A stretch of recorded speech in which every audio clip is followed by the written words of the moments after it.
He smokes one. Deep right field. And it is gone. A grand slam for Preston Allen.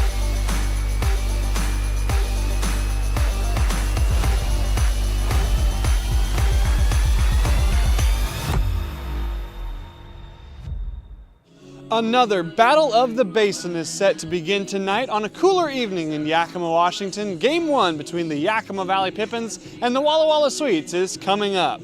Welcome into Pippins pregame presented by the Washington's Lottery. I'm Harmon Johnson, your voice of the Pippins. Well, it was certainly an interesting trip to Walker Stadium down in Portland, and the Pippins were unable to come away with a win on the road trip against the Portland Pickles, but now they set their sights on a team they've had success against this season here in the Orchard, their sibling rival, the Walla Sweets. Since that first series won by the Pippins here during opening week, the two teams have since gone their separate ways. Walla has built off of their series salvaging win against the Pippins and are 8-4 since last playing in the Orchard. Yakima Valley, on the other hand, has not seen the same success, only winning one other contest since that Walla series. That was Game 3 down in Ridgefield. Tonight, the Pippins look to get back into the win column and move one step closer to taking the season series over their sibling rival, the Walla Sweets. That gets started tonight with Ian Moad on the bump for Yakima Valley, facing off against Walla's Gonzaga commit, Trey Morse. We have more Pippins pregame coming up as we prepare for yet another Battle of the Basin. Stick with us. This is Pippins pregame presented by the Washington's Lottery. Hey, your homework done? Yep.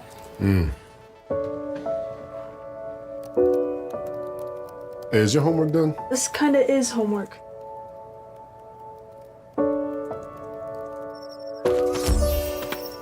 So, what do you think? I'm so proud of you. Can I play some more? Is all your work done? Washington's Lottery is a proud partner in the goal to promote college and career training. Each time you play, you're helping students statewide. Welcome back to Pippins pregame presented by the Washington's Lottery. I'm here with Pippins head coach Garrett DeGallier, and it was a 3-game trip to Portland. You had a really close game last night that didn't go your way, but you're back here at home against your sibling rival. What's the preparation like coming after that late night coming home? Business is normal. All these guys on the bus and the locker room, they know what they signed up for when they came to play in the WCL, and that's part of it. You know, we got home late last night, and business as usual, out here having a great pregame today and getting ready to go to open this homestand for the next 6. It's a big crowd expected tonight with fireworks after the game and, of course, Battle of the Basin, the rivalry series. You took 2 out of 3 in the first meeting. How do you guys get back on the right track to take this first game tonight? Just pitch by pitch, swing by swing, nothing crazy. Just baseball as normal, baseball as usual. Ready to go, man. Excited for these guys to be back at home, and obviously anytime we can play in front of our home crowd, it's awesome for our players in the locker room, man. So excited for it. Ian Moad had a pretty good start in his first time here on the bump in the Orchard. What are you expecting out of him? Nothing but the best, man. He's a good arm, and he's a competitor, and he's ready to go. So simple. Coach, good luck tonight, and we will be watching from upstairs as you guys get ready to play the Sweets. Thanks, Harm. All right, we'll have Banner Bank starting lineups next. This is Pippins pregame. At Cascade Natural Gas, we help smart businesses cover their bases. Old, new, and in between. No matter the age of your building, they all benefit from energy-efficient choices. Cascade Natural Gas offers a long list of incentives for energy-efficient upgrades. Upgrades that save your business money every day. Become one of the many Cascade business owners benefiting from the quality, comfort, and savings of energy-efficient upgrades. Join Team Energy Efficiency and take advantage of rebates from Cascade Natural Gas. Welcome back to Pippins pregame presented by the Washington's Lottery. It's now time for the Banner Bank starting lineup for your Yakima Valley Pippins, as announced by head coach Garrett DeGallier. If you're looking for a regional bank that knows the Yakima Valley, go and see Banner Bank, a longtime supporter of the Yakima Valley Pippins. Leading off and playing shortstop will be number 2, Langan Naylor. Batting second and playing first base is number 20, Julian Angulo. Batting third is number 25, the right fielder, Dylan Anderson. In the cleanup spot is number 10, Charlie Shebler, playing second base. Neil Jansen bats fifth. He will play left field and wear number 36. Cole Hansen is a designated hitter tonight, and he will wear number 5. Ethan Buckley is the catcher tonight. He wears number 15. Preston Allen is the third baseman. He will wear number 22. And at the bottom of the lineup is Jaden St. Cyr wearing number 1 and playing center field. Again, Naylor, Angulo, Anderson, Shebler, Jansen, Hansen, Buckley, Allen, St. Cyr. Ian Moad is on the bump. We'll get you his numbers when the Sweets come up to bat in the top of the first inning. That has been the Banner Bank starting lineups, and that has been Pippins pregame presented by Washington's Lottery. First pitch is next on Pippins pregame.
The savings continue with Bi-Mart's latest savings book. Pick up a copy from our employee owners in store today. 28-ounce Gatorades are 4 for $5. 12-ounce Red Bull drinks are 3 for $8. Get a Heinz picnic pack for $5.99. Best Way's 16-foot pool is just $329.99. And Yakima Bates Rooster Tail 6-pack is just $11.99. Plus save in the bonus zone on Werner Jerky and Dawn Dish Soap. Save store-wide through June 16th with Bi-Mart's latest savings book.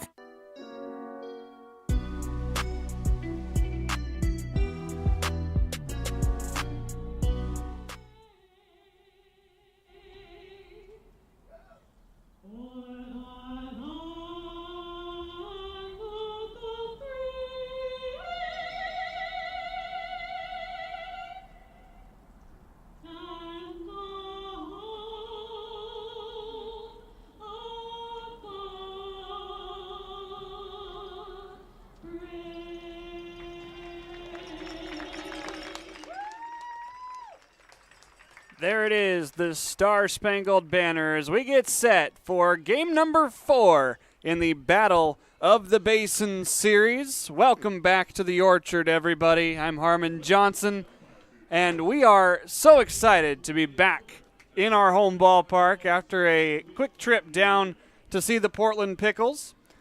As the Pippins come into this game only 4-11, they're looking to get back on the correct side of the win column against a team that they won a series earlier against, the Walla Sweets, as Walla has really improved since that last meeting with Yakima Valley. They've won quite a few games, sitting in second place in the West Coast League South, as they will send up Troy Sanders, Dominic Cadiz, and Owen Estabrook to face Ian Moad, who's out there on the bump for the second time here at home, third game overall. 0-1 record with a 10.56 ERA, 7 2/3 innings work, 12 hits, 10 runs, 9 of them earned. He's been hit around a little bit, but 4 walks to 9 strikeouts is a very encouraging number out there on the bump. This is a team for Walla that is trying to keep pace with the Portland Pickles, who came into today 17-1. Their only loss came to this Walla Sweets team, so this team has gotten better since Yakima Valley has seen them, and it'll be a good test to see how Yakima Valley shapes up with their sibling rival as they try to get a pretty big advantage in this rivalry series. The defense behind Ian Moad, Neil Jansen in left, St. Cyr in center, Dylan Anderson is in right field, Preston Allen is at third base, Langan Naylor at short, Charlie Shebler is at second, Julian Angulo at first, and Ethan Buckley is doing the catching for Ian Moad. The umpires today, Matthew DeGurry is behind the dish, and Gabe Nobert is in the field. And Troy Sanders is stepping up for the first plate appearance of the day. Moad winds and fires, and at 7:01, just a few minutes early, we are underway here on a very brisk Friday night in Yakima. Moad able to get ahead in the count, as now Sanders will send one foul over towards a good crowd here at Yakima County Stadium. to make it no balls, 2 strikes. Sanders came into today batting .275 as he looks to get things started against the Pippins righty. Moad into the windup. Swing and a miss. Good morning, good afternoon, and good night. Moad strikes him out on 3 pitches. Quickly one down here. Forgive us for a little bit of technical difficulties with the center field camera. It is up and running, but with the wind today, it appears that the camera does not want to have a steady connection sometimes. The wind blowing at around 15 miles an hour consistently, although the flag is drooped a little bit out there in right center field. First pitch on the ground over to Julian Angulo. Hard hit by Dom Cadiz, but it is no good as that is out number 2. Weather today here at the Orchard is very cool. 65 degrees, clear afternoon, but it's only going to get cooler as we get ready for some post-game fireworks. Low expected tonight around 48 miles an hour. First pitch, Moad sends it right in there. And on 5 pitches, he's ahead in the count with 2 outs to Owen Estabrook, batting .313 in his 6th contest with Walla Walla. This is a team that's gone and got some new pieces. Moad just misses outside. First ball he's thrown today. It was outside.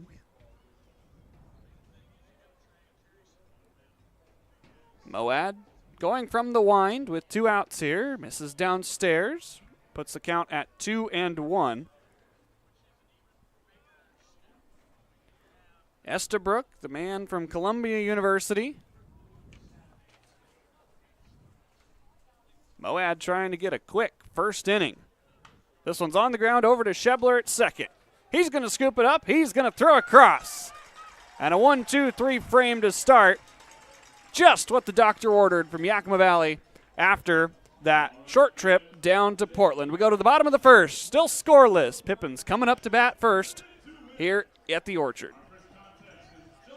I love coming in here. Everybody is always super welcoming. They always greet me by name. You can tell that everyone here actually likes working here.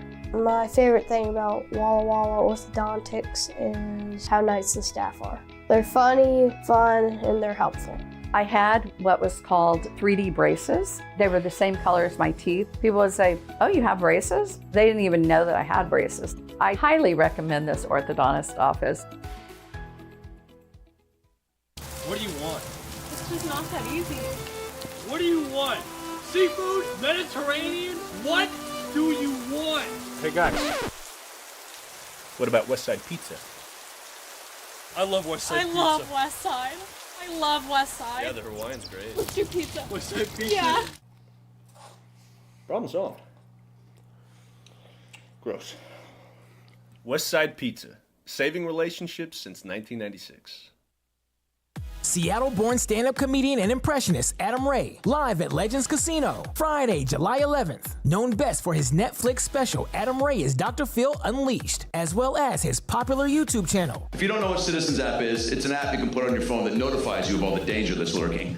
That sounds like fun. Yeah, there's a lot of people cooking for Cocoa Puffs right outside your door. Tickets on sale now at Ticketmaster.com and Legends Gift Shop. Don't miss Adam Ray, live on July 11th at Legends Casino in Toppenish.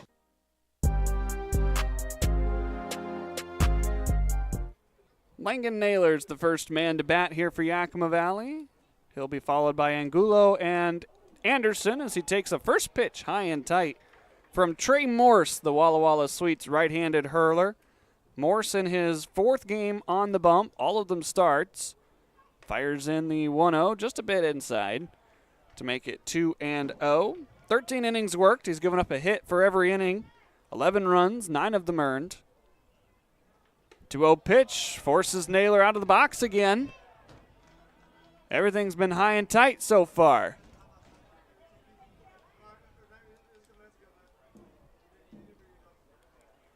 Three balls, no strikes. A little bit of struggles from Morse. There's a strike. It's now 3-1. 9 walks to 16 strikeouts for the man with a 6.23 ERA. The 3-1 is nowhere near.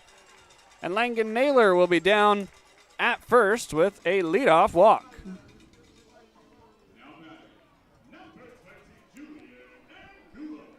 So now Julian Angulo with his first plate appearance at home with the Yakima Valley.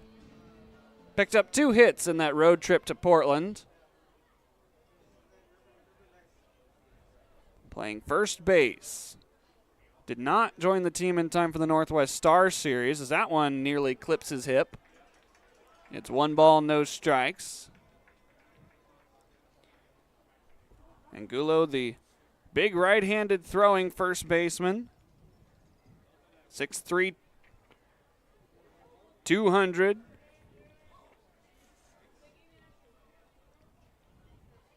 Out of the stretch, Morse fires a strike at the top of the zone. 1 ball, 1 strike now. Again, if you're just joining us, forgive us with the center field camera. The wind is not giving us the most secure connection. The 1-1. This is foul by Angulo.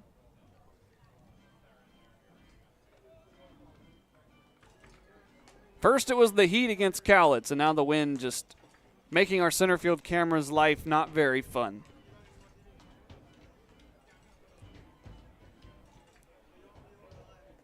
One ball and 2 strikes. A leadoff base runner is Langan Naylor.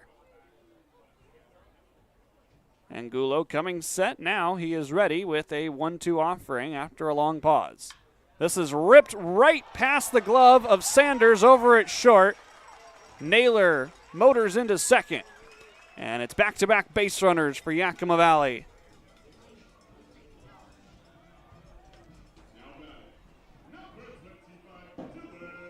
That'll bring up Dylan Anderson, batting .241 this season.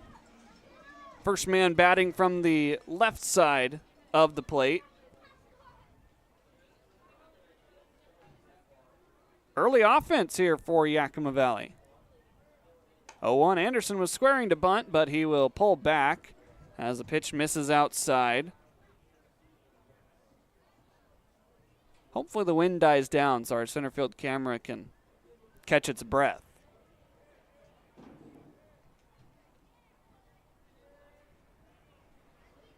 One ball, no strikes. Anderson squaring again. That one misses down and away.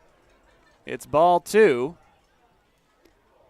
This wouldn't be quite as big of an issue with the center field camera if we had more folks here with the video stream, but tonight it's just Maddie running the show by herself.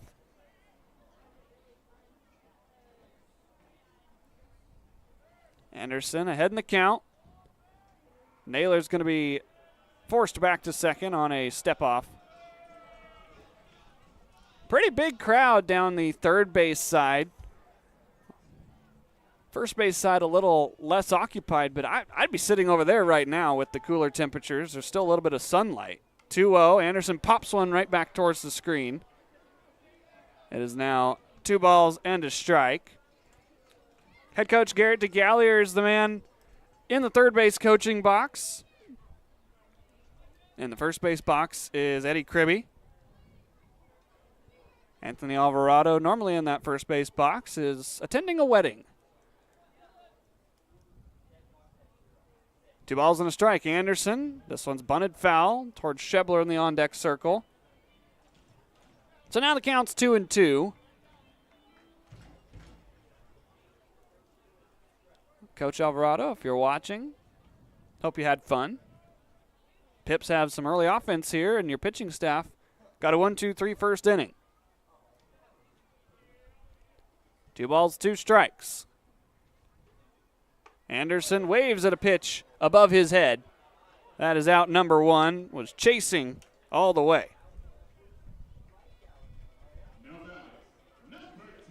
They do rule the Angulo ball in play as a single, so the Pippins have a hit and a walk are the 2 base runners. As looks like the shortstop, Troy Sanders, is having a word with his pitcher, Trey Morse. That will charge Walla Walla with a mound visit, or a defensive timeout if you want to call it that. So now Charlie Shebler bats from the left side. Had a pair of doubles in last night's contest. Helped get the Pippins up 4-0 over the Pickles. First pitch takes down and away. But it was not enough last night as Yakima Valley would go on to drop that contest 6-4. It was a 5-run fifth inning for Portland that gave him the lead, and then Josh Schleichart missile to center field for some insurance. 1-0, that one. Just a bit downstairs.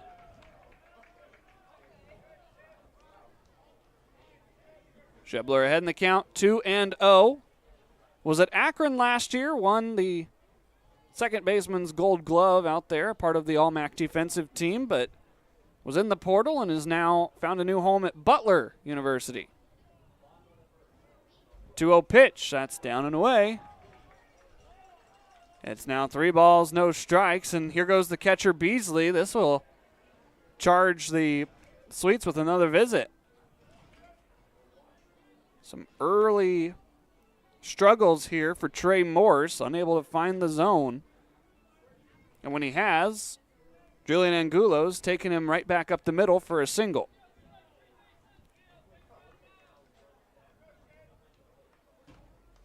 Getting ready to be under the lights tonight as we start at 7:05 with the fireworks set to follow tonight.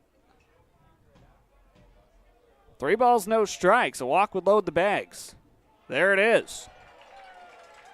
Shebler will trot down to first. Naylor over to third. And Angulo over to second. The bags are juiced for Neil Jansen.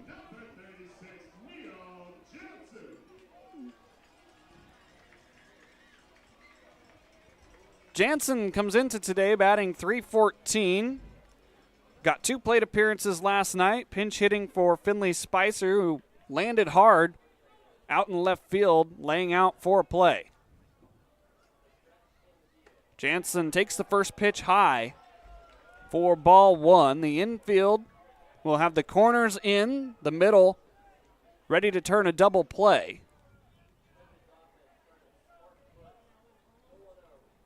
1-0, dances inside. Now it is 2 balls, no strikes. Trey Morse is out on an island currently. Unable to locate the strike zone. Runners get their leads. Here's the 2-0. That one's above the zone. Matthew DeGruy says, no, sir, and it is 3 balls, no strikes with the bases loaded. Coming set is Morse. Jansen awaits. That one is high, ball 4. A run will score here in the first, and the Pippins lead 1-0.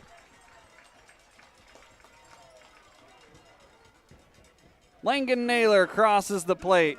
Everybody else moves up 90 feet and give Neil Jansen his 5th RBI of the season. Immediately, a couple of bodies head down to the Walla Walla bullpen saying to get hot, as now Colby Waddalow is trotting out to the mound. Well, they didn't have anybody up and throwing, so Waddalow is going to try and buy some time, as there's only 1 out here in the first inning, a run already across for Yakima Valley. Waiting for his chance to hit is Cole Hansen, the man that recently just committed to Cal Baptist. One of those visits must not have counted for Walla Walla. This is their 3rd visit, or at least 3rd delay. I don't know if it's an official visit yet, as now Matthew DeGruy is heading out to the mound. And everybody will head back to their spots. Right-handed action in the Sweets bullpen. It's Jared Glenn getting hot quickly as Trey Morse finds himself in a world of trouble on the road in this Battle of the Basin series. You see that nice logo painted on the field there. As here's Cole Hansen. Bases still loaded. Takes a first pitch strike right over the heart of the plate. 88 miles an hour. Hansen batting .238 this season. Was he able to hold up his swing? They appeal down to Gabe Nobert and says Hansen was able to hold up. It's 1-1. Again, I'll reiterate one more time. Apologies for the center field camera. The wind is playing tricks on us. The 1-1, wave and a miss. It's now 1 ball, 2 strikes. Of course, all the technical issues happen when we have a one-person crew. Maddie, you're doing great over there. I know you can hear me. 1 ball, 2 strikes. Hansen takes it just inside. I think Morse thought he had that one. It was inside. 2 balls, 2 strikes. That just means for those of you watching along at home, you'll just have to see our high home angle quite a bit. 2-2. Hansen shoots one through the right side. 1 run's going to score. Garrett DeGallier throws up the stop sign. Neil Jansen heads back to second as well. And it's 2-0, Yakima Valley. Cole Hansen loves going to the opposite field. I think 3 of his 4 RBIs on the season have come on singles to that right field area. It's 2-0 Yakima Valley.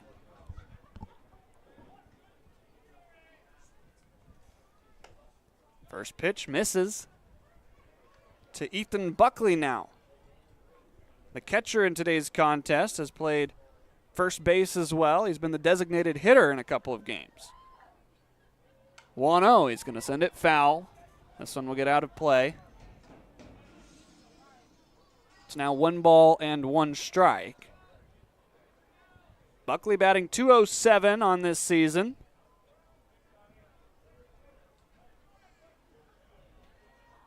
One ball and 1 strike. Still only 1 out. There's a pitch on the outside, Black. It's now 1 ball and 2 strikes. Barring a double play, Preston Allen would hit next. The only out so far in the inning was a strikeout by Dylan Anderson. 1-2, Buckley just slices it foul. A protective swing. Field engulfed in shadows here as you see the sun setting there across the Yakima Ridge. The 1-2 pitch, that is just outside. Evens the count at 2-2.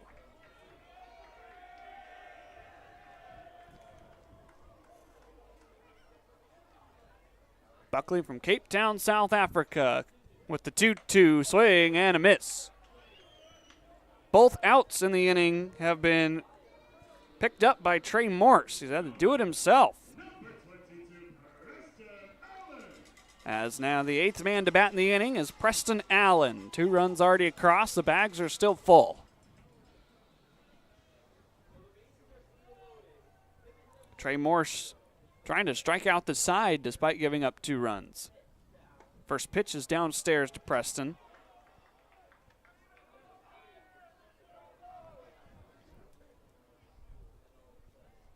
Morse has been struggling here in the first inning. 1-0. This is pounded over towards the Walla Walla dugout. 1 ball, 1 strike. Eddie Kribbe will send that back towards his home dugout. Pretty accurate throw there by Coach Kribbe. The 1-1 misses outside. Coach Kribbe, a fungo wizard. He knows how to spin a ball every which way, hitting with that fungo bat. 2 balls, 1 strike. Allen takes it inside. Bases are still loaded. That means there's no place to put Preston. Pip's trying to send 9 men to the plate. the 3-1. This is ripped down the line, and it is just foul. Allen just missed extra bases and a couple of RBI. Hit it hard, 94, but was in front of it. As the count is full. Runners will be off with the pitch. Morse coming set. Here's his payoff. This one's on the ground over towards Scaldaferri at second. He comes up with it on the run and throws out Allen at first base. 2 runs come across, and that will end the first. Yakima Valley leading 2-0 here at the Orchard. The Coliseum in Rome had their gladiator games, but it can't compete with Legends Casino Hotel's Coliseum of Cash. During our Summer of Games Thursday drawings in June, we're giving away over $77,000 in cash, plus a new Kawasaki side-by-side. Just use your Legends Rewards card to earn entries. Who needs Roman chariot races when you can leave them all in the dust in a Kawasaki side-by-side? All hail Legends Casino Hotel in June, and let this Summer of Games begin. At Cascade Natural Gas, we help smart businesses cover their bases. Old, new, and in between. No matter the age of your building, they all benefit from energy-efficient choices. Cascade Natural Gas offers a long list of incentives for energy-efficient upgrades. Upgrades that save your business money every day. Become one of the many Cascade business owners benefiting from the quality, comfort, and savings of energy-efficient upgrades. Join Team Energy Efficiency and take advantage of rebates from Cascade Natural Gas. Hey, your homework done? Yep.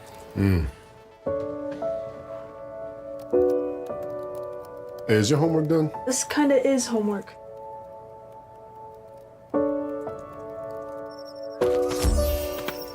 So, what do you think? I'm so proud of you. Can I play some more? Is all your work done? Washington's Lottery is a proud partner in the goal to promote college and career training. Each time you play, you're helping students statewide.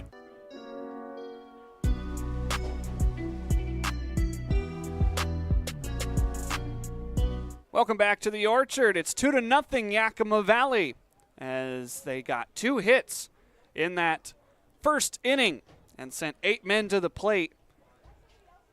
As now it'll be 4, 5, and 6 due up for Walla against Ian Moad. First pitch is just a bit upstairs. It is 1 ball, no strikes. Moad able to get through that first inning under 10 pitches. That was his 9th of the contest. Here is number 10, fouled towards the press box, just over the roof here. It's now 1 ball and 1 strike.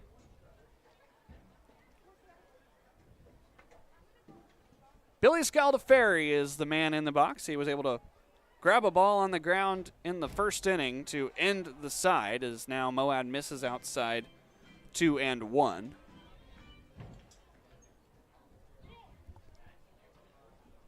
Scaldaferri comes into today batting .229 as he's going to rip one through the left side and into left field in front of Jansen for the first hit for Walla tonight. Well, it was inevitable at some point. You would have loved to have seen Moad go through the order one time without giving up a base runner, but Scaldaferri had other plans in the 4 spot. And now Tanner Kern strolls up to the dish. Kern batted in the 3 spot in that last game. The second to last game, as there's a check over to first, not in time. He was in the 3 spot in the last game as well and had a good day. 4 for 5 last time out against Yakima Valley back on June 5th. First pitch, a wave and a miss from the lefty. Kern batting .328 on the season. He's now played in 16 contests with the Sweets. Man, that poor center field camera can't keep up. The 0-1. Breaking ball floats over the middle of the plate, and it's now no balls, 2 strikes.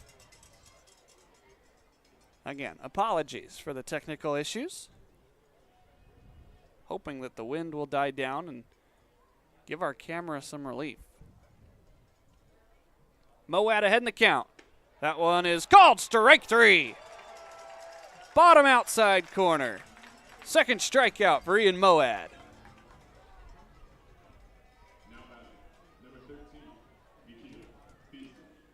Now Nikhil Beasley will stroll to the dish.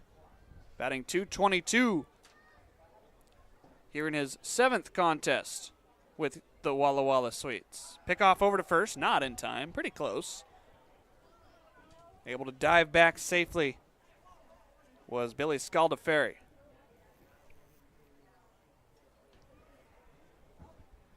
Moad working out of the stretch for the first time this evening with Scaldaferri over there. Buckley sets up. Runner goes. This is on the ground over to Langan Naylor. They stay out of the double play. Naylor sends it across in time for out number 2. Scaldaferri does not get that stolen base, though, because the ball was put in play. Technically, he advanced on the out. And now Johnny Backus steps into the left side. Backus in his 13th contest with Walla Walla has a runner in scoring position, trying to cut the Pippins lead in half. First pitch breaking ball stays outside. 1 ball, no strikes. Backus batting .133, below that Mendoza line of 200. Only has 6 hits on the season in 13 games, as that one floated away again. It's 2 balls and no strikes. Well, even with the center field camera not working properly, that's a pretty good look right there.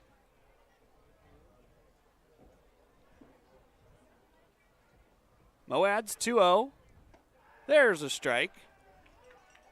Pretty easy call for Matthew DeGruy. Moad has 2 strikeouts tonight. Only 1 base runner so far. He's standing out at second base.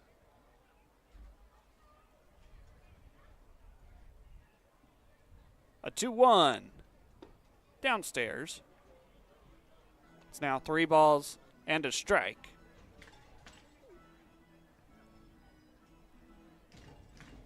Waiting on deck is Andrew Diminu.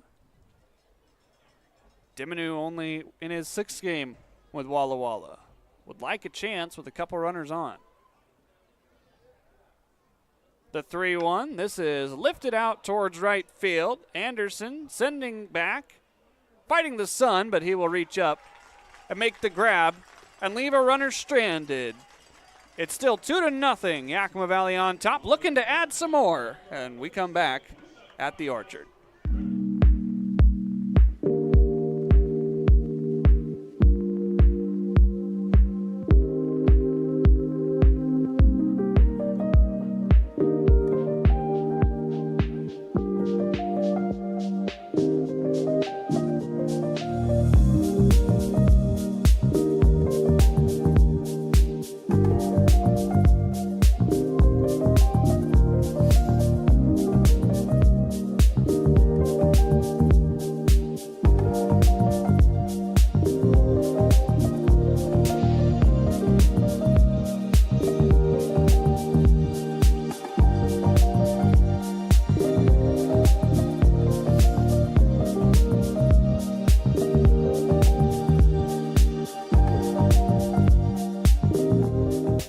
The savings continue with Bi-Mart's latest savings book. Pick up a copy from our employee owners in store today. 28-ounce Gatorades are 4 for $5. 12-ounce Red Bull drinks are 3 for $8. Get a Heinz picnic pack for $5.99. Best Way's 16-foot pool is just $329.99. And Yakima Bates Rooster Tail 6-pack is just $11.99. Plus save in the bonus zone on Werner Jerky and Dawn Dish Soap. Save store-wide through June 16th with Bi-Mart's latest savings book.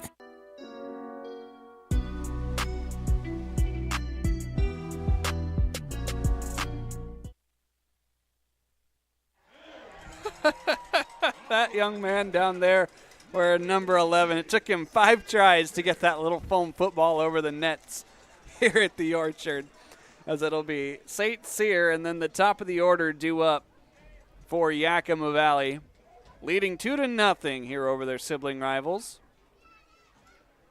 First pitch to Jaden, misses high and away for ball 1. Good to see the Pippins offense get to work early in a contest, scoring in the first 2 runs.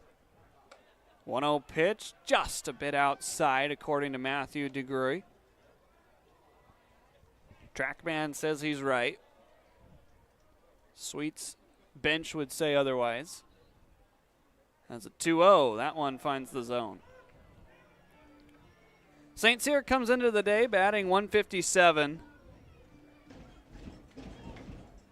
Did pick up his first RBI during that trip to Portland. 2-1. That one catches the inner third. Makes the count 2-2. Of course, Jaden yesterday got the day off. Stevenson was out in center and made a couple of stellar defensive plays. 2-2, high and away. It's now a full count. Pippins have weapons out there in the outfield now with the arrival of Jansen and Stevenson. Payoff pitch. This one sent foul over on the right side. We will do it again. Of course, St. Cyr was a Gold Glover at Chaffey College. Out in that center field position. The payoff, that is high and away, ball 4. And so St. Cyr is aboard. Back-to-back innings with a leadoff walk.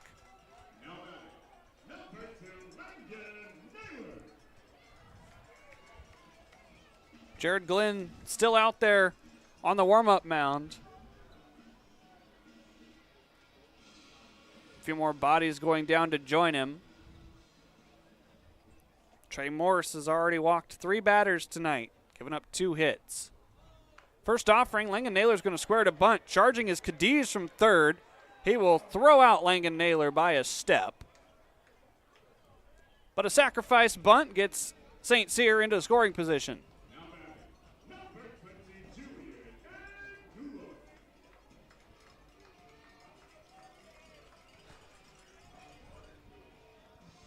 So now Julian Angulo, who has a pretty good bat up there in the right-hand side, getting ready for his second trip to the plate in as many innings. Was credited with a single on a hard-hit ground ball that glanced off of the glove of Sanders. First pitch swinging, first pitch fouled back to make it 1-0-1.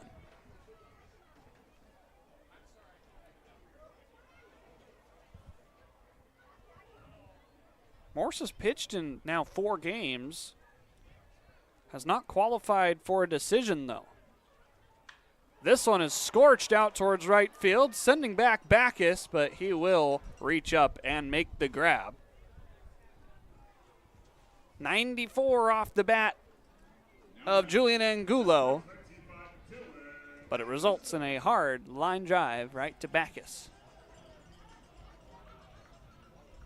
So now Dylan Anderson trying to redeem himself after swinging at a pitch well above his head.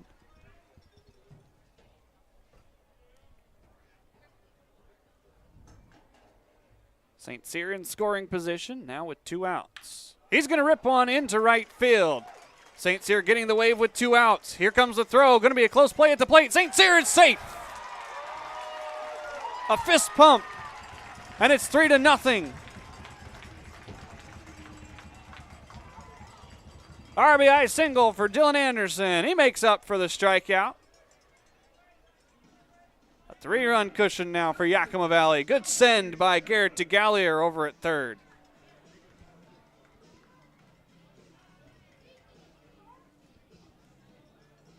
St. Cyr was running with 2 outs. That allowed him to score. So now Charlie Shebler stands in, drew a walk back in the first inning. He's going to send one hard back up the middle. Flipping over to Scaldaferri is Sanders, and that retires the side. But not before Yakima Valley gets one more on the board. It's 3-0 as we go to the top of the third. I love coming in here. Everybody is always super welcoming. They always greet me by name. You can tell that everyone here actually likes working here. My favorite thing about Walla Walla orthodontics is how nice the staff are. They're funny, fun, and they're helpful. I had what was called 3D braces. They were the same color as my teeth. People would say, "Oh, you have braces?" They didn't even know that I had braces. I highly recommend this orthodontist office. What do you want? It's just not that easy. What do you want? Seafood? Mediterranean? What do you want? Hey guys, what about Westside Pizza? I love Westside I Pizza. love West Side. I love West Side. Yeah, their Hawaiian's great. What's your pizza? Westside Pizza? Yeah. Problem solved. Gross.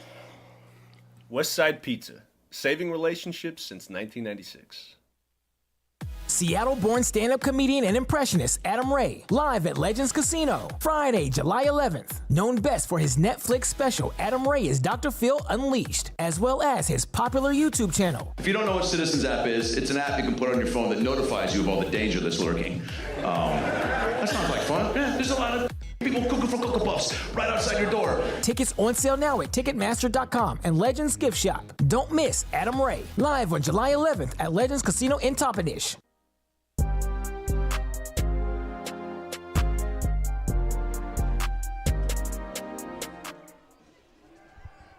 Ian Moad back out there with another run of pad to the Pippins lead. It's 3-0 after an RBI single by Dylan Anderson.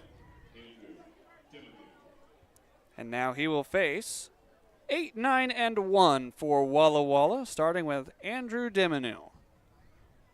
Diminu is a newer player to Walla Walla. This is his 6th contest. First pitch from Moad, just misses.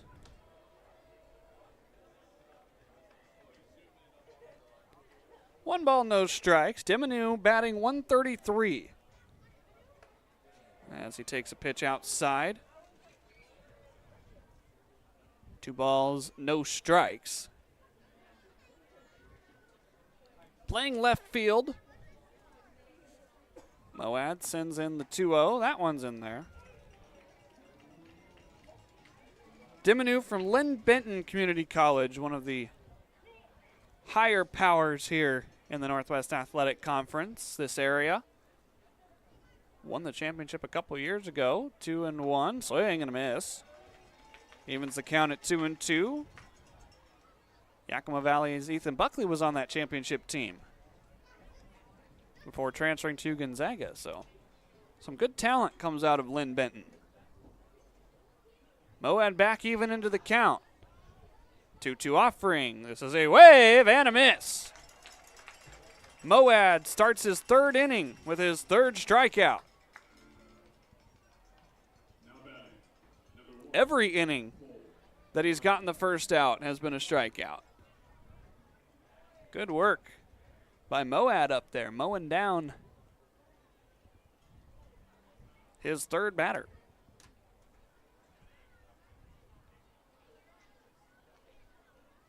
First pitch down and away to Cole Rogers.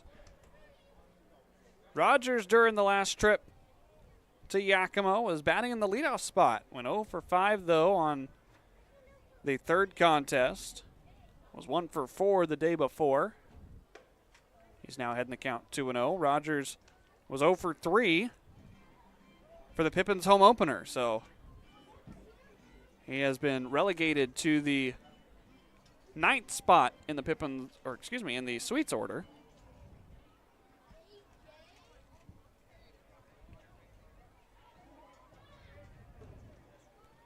He awaits a 2-0. That one's inside near the hands. Moad in danger of walking his first batter.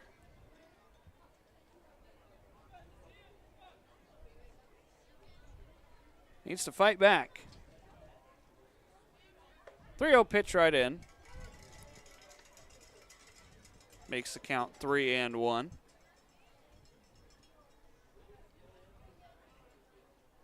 Wind blowing out to right field. 3-1 pitch. This one's roped through the left side. Well, it's not a free pass. Rogers had to earn that. Second hit of the ball game for Walla Walla.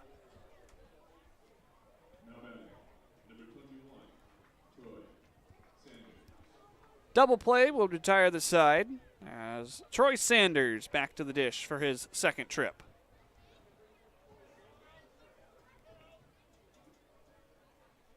Sanders struck out to start the ball game against Ian Moad. It was 3 straight pitches. Check over to first, not in time.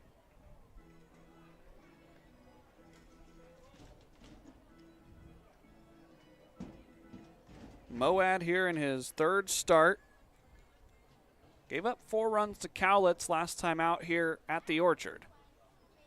First pitch now to Troy Sanders is into foul territory and out of play.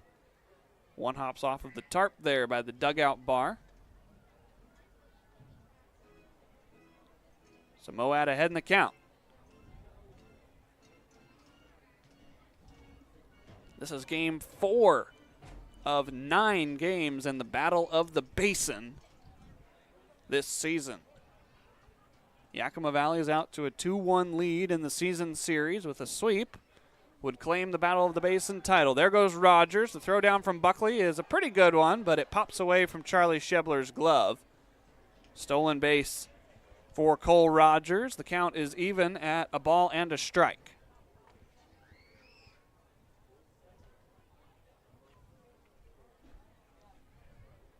Second straight inning that Walla Walla's had a man at second with less than 2 outs.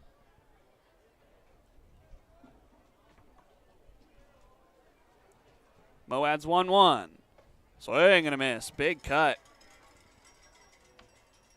Sanders was trying to cut the deficit to 1.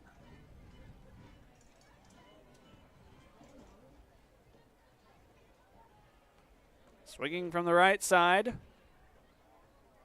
Moad trying to navigate another base runner here in this third inning. This pitch fouled straight back. So now Moad's in front, 1-2.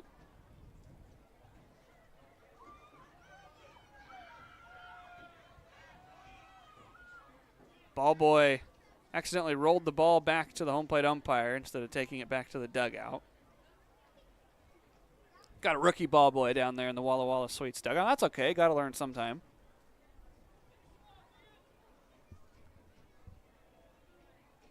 Moad coming set with a 1-2. This one is sent foul again over towards the dugout bar. This one's well past it and into the concourse.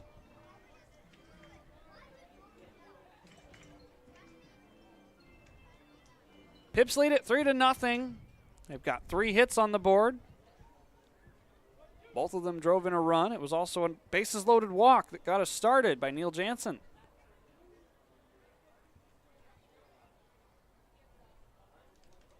Moad ready with another 1-2 pitch. This one is just outside. Ooh. That was close. Pip's dugout really wanted that one. Trackman had it just inside that top corner on the outside part of the plate. Moad even in the count now with Troy Sanders. 2-2, runner's going to take off. The pitch is skied out towards the shallow part of the infield. Langan Naylor trailing back. St. Cyr comes in. The ball is dropped. And after getting all the way to third base, the lead runner, Rogers, has to return to second because he thought that someone was going to catch the ball. Well, in the end, the Pippins get a gift despite giving up the hit. As the runner does not advance to third, Eddie Kribbe is going to pop out of the dugout for a mound visit here, serving as the pitching coach in the absence of Anthony Alvarado. I think that's how you have to look at it, is could have been first and third, but because Rogers was unsure if anyone was going to catch it, he had to return to second. By the time he got turned back around to go to third, the ball was on its way back to the infield. Does fall as a single for Sanders. Third hit allowed by Moad. Probably just a chance to let Moad catch his breath going through his first little bit of adversity here.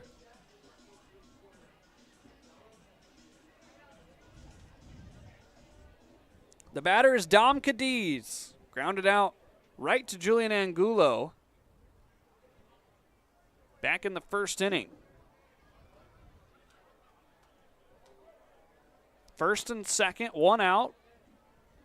Double play does retire the side. There goes the lead runner again. Buckley not too concerned as the pitch was downstairs, according to Matthew DeGruy.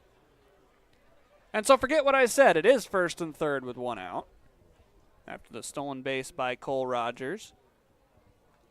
Sanders stayed put. Double play still in order.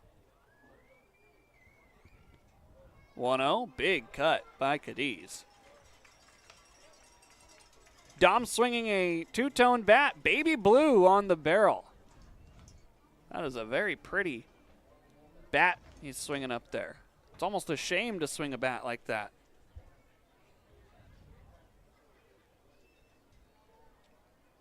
Certainly don't want to risk breaking that one. 1-1, just a bit upstairs. Now 2 balls and a strike. Moad trying to work out of his first little bit of adversity in this one. The junior at Palomar College. Rogers at third, Sanders is at first. 2-1. This is on the ground and it is foul. Allen laid out for it, but it was in foul territory. Makes the count 2-2. That ball was going to be trouble if it was fair.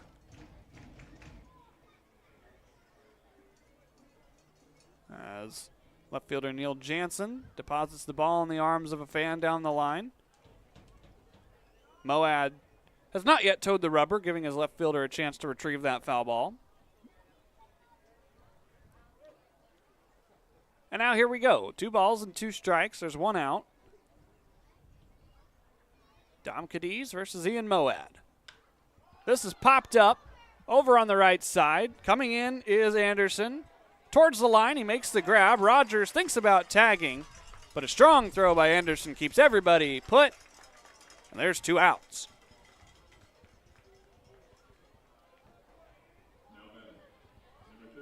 Job by Anderson out there to wrangle that one. And so now Owen Estabrook is the last chance here in the 3rd inning.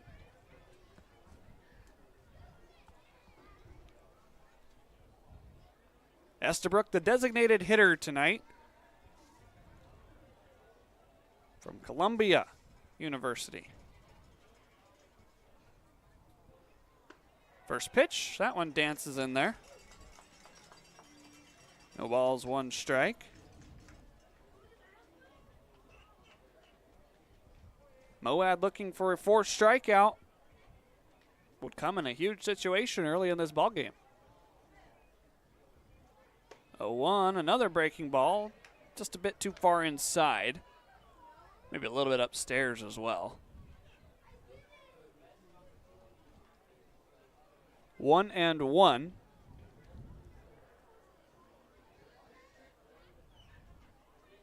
Pippins have the early lead, 3-0 on 3 hits. Walla Walla's matched the hit total, but doesn't have a run yet. Swing and a miss by Estabrook. And now Moad down to the final strike here before he can get off the mound in the 3rd. Looks like our center field cameras finally quit acting up, so that's nice. 1 ball and 2 strikes. Moad with the runners on the corners. This is a stinger out towards center field, sending St. Cyr to his left, but he will make the grab. The Gold Glover comes up clutch, and another 2 are stranded for Walla Walla. It's 3-0 going to the bottom of the 3rd here in Yakima. I love coming in here. Everybody is always super welcoming. They always greet me by name. You can tell that everyone here actually likes working here. My favorite thing about Walla Walla Orthodontics is how nice the staff are. They're funny, fun, and they're helpful. I had what was called 3D braces. They were the same color as my teeth. People would say, "Oh, you have braces?" They didn't even know that I had braces. I highly recommend this orthodontist office. What do you want?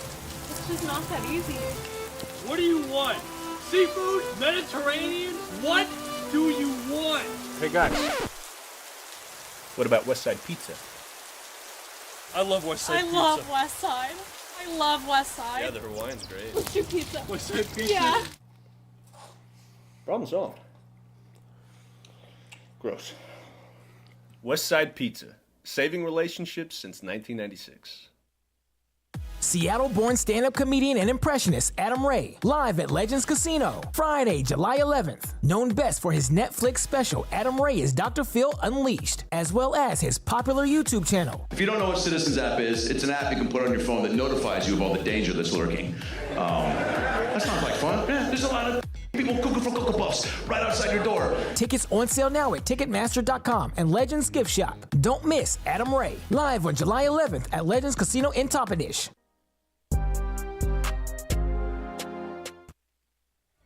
Neil Jansen digs in to start the bottom of the third inning. Yakima Valley out in front, 3-0. Ian Moad is through 3 innings scoreless.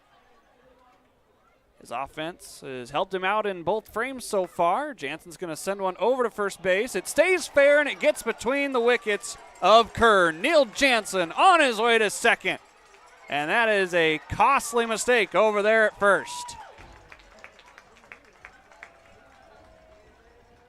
Third leadoff man to reach for Yakima Valley in as many innings. I think Kern just overran that ground ball. They are ruling that an error on the first baseman. Cole Hansen immediately bats with a runner in scoring position. He's going to square to bunt and get a soft one down. Morris off the mound, throws wide. Cole Hansen is safe at first. Runners at the corners and nobody out. We'll see what that is ruled. The throw pulled the first baseman Kern off the bag.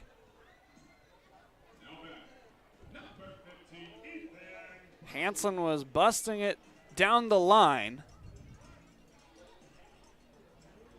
No official scoring yet. But either way, Cole Hansen's aboard. That is the second error of the inning. Ruling just came in. Buckley squares to bunt, but takes a pitch down and in. Error by the pitcher, Trey Morse.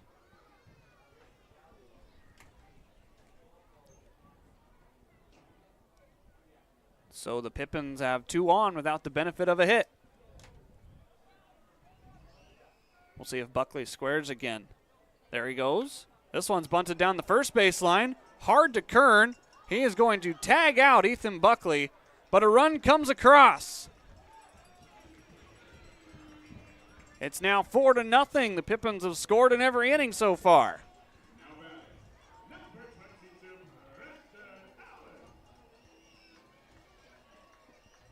Give Ethan Buckley the RBI.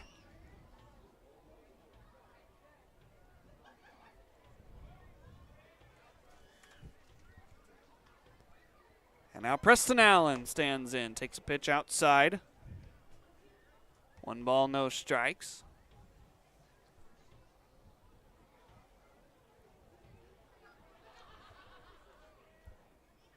Four runs across already for the Pips. They're going to spin and turn, throw down to second. Hansen's back just in time.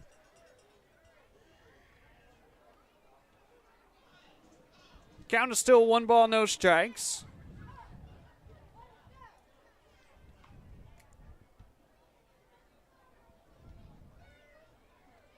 Pitch on the way to Allen is outside.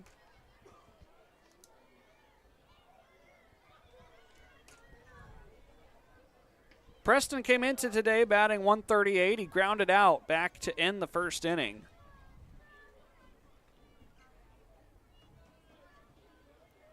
It's 2 balls, no strikes. He's going to take one in there.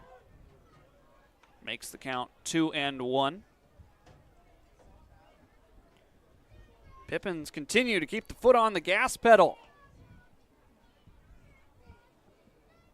Glenn's been warming up for the last 3 innings for Walla Walla. They're trying to squeeze every last bit out of Morse as Allen is going to get plunked on the inside arm. Matthew DeGruy is going to ask for help from Gabe Nobert. For now, it appears it's going to be a hit by pitch. What is Matthew DeGruy going to rule here? Based on the fact that Garrett DeGallier is arguing, I think that they're going to rule that Allen was swinging at that and fouled it off. That'd be unfortunate if that's the case. Pitch was riding inside. Allen unable to hold up the swing, apparently, is what the umpires are talking about. Or I guess it could be one of those where maybe you lean in by dipping your back shoulder. Coach DeGallier still pleading his case, trying to protect his all-star from last year. Of course, Coach DeGallier in his first season. Give some words of encouragement to Allen. It looks like he will stay put. It is strike number 1.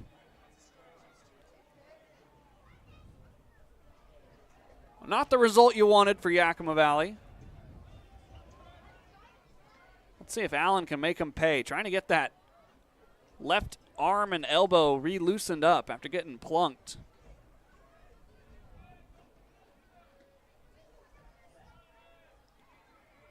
Pitch on the way from Morse. This one is golfed out towards second. Scaldefari's coming up with it on to first. That will advance the runner. And there's 2 down, runner at third.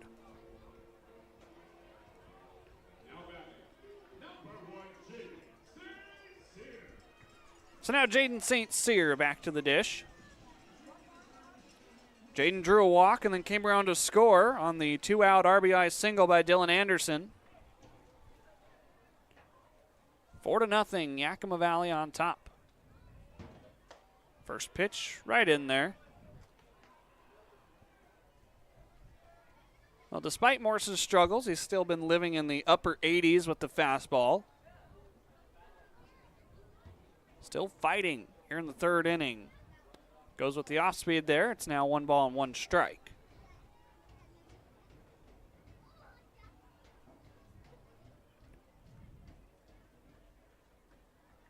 St. Cyr awaits. This one is ripped out towards left field. Does it hang up in time? No, it gets down in front of Demonu. And St. Cyr has an RBI single to make it 5-0.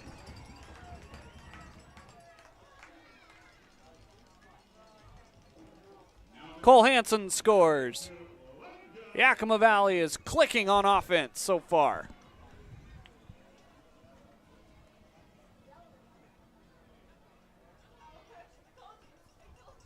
As now, Colby Waddalow heading out to the mound. Looks like Trey Morse's day will be done. Only able to get through 2 2/3. They will give way to the bullpen next. It's 5-0 Yakima Valley here in the 3rd. The Coliseum in Rome had their gladiator games, but it can't compete with Legends Casino Hotel's Coliseum of Cash. During our Summer of Games Thursday drawings in June, we're giving away over $77,000 in cash, plus a new Kawasaki side-by-side. Just use your Legends Rewards card to earn entries. Who needs Roman chariot races when you can leave them all in the dust in a Kawasaki side-by-side? All hail Legends Casino Hotel in June, and let this Summer of Games begin. At Cascade Natural Gas, we help smart businesses cover their bases. Old, new, and in between. No matter the age of your building, they all benefit from energy-efficient choices. Cascade Natural Gas offers a long list of incentives for energy-efficient upgrades. Upgrades that save your business money every day. Become one of the many Cascade business owners benefiting from the quality, comfort, and savings of energy-efficient upgrades. Join Team Energy Efficiency and take advantage of rebates from Cascade Natural Gas. Hey, your homework done?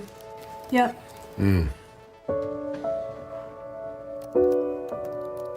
Hey, is your homework done? This kind of is homework.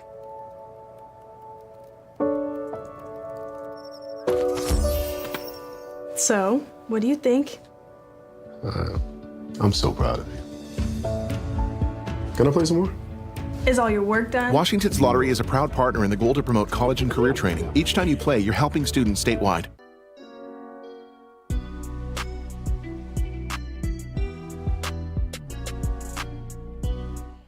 Well, in the first game of a 3-game series, Yakima Valley is able to dip into Walla Walla's bullpen as Jared Glenn will be the first man in relief of Trey Morse. Glenn on the season, 1 game he has worked. It was 2 innings back against Cowlitz on June 15th.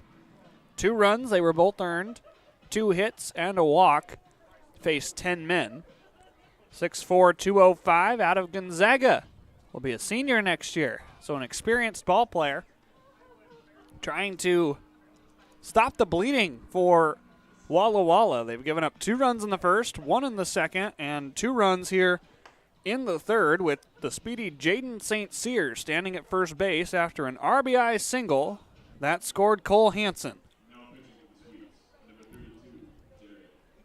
Trey Morse only able to go 2 2/3. He gave up 4 hits, walked 4, and struck out 2. Has the potential to end his night with 6 runs if St. Cyr could come around to score.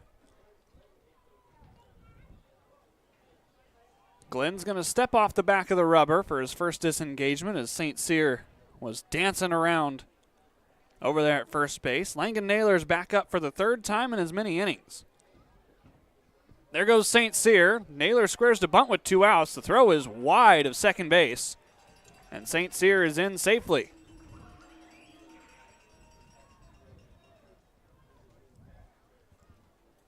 A little surprised that Naylor looking to square with 2 outs. He does have good wheels, though, maybe trying to catch Walla Walla off guard.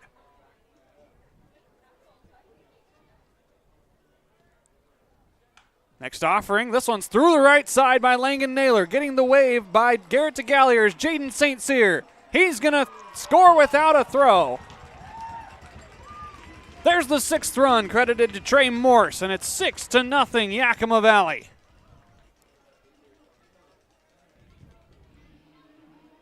Two-out RBI single by Langan Naylor. 3 runs across here in the 3rd.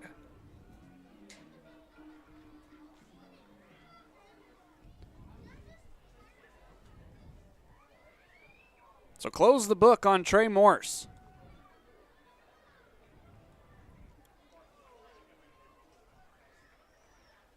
Long pause by Glenn before his first pitch to Angulo is served softly out towards right field. This one's going to get down with 2 outs. Naylor's on his way to 3rd, and the Pippins aren't done yet. Runners are at the corners.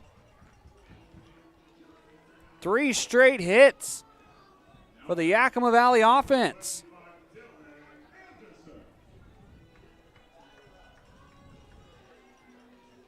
8th man to the plate here in the 3rd inning, Dylan Anderson. Final line for Morse, 6 runs, 3 of them earned.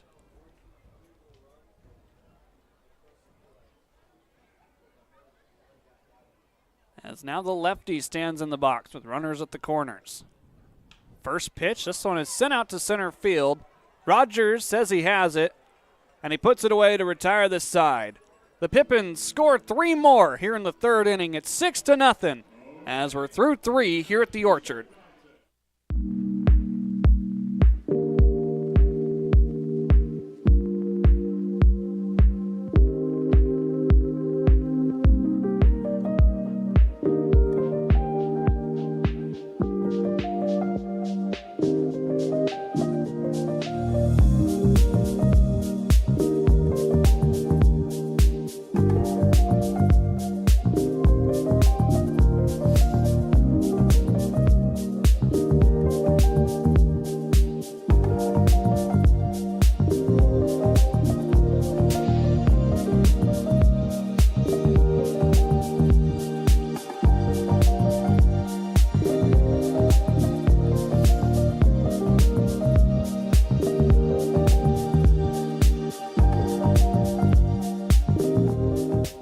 The savings continue with Bi-Mart's latest savings book. Pick up a copy from our employee owners in store today. 28-ounce Gatorades are 4 for $5. 12-ounce Red Bull drinks are 3 for $8. Get a Heinz picnic pack for $5.99. Best Way's 16-foot pool is just $329.99. And Yakima Bates Rooster Tail 6-pack is just $11.99. Plus save in the bonus zone on Werner Jerky and Dawn Dish Soap. Save store-wide through June 16th with Bi-Mart's latest savings book.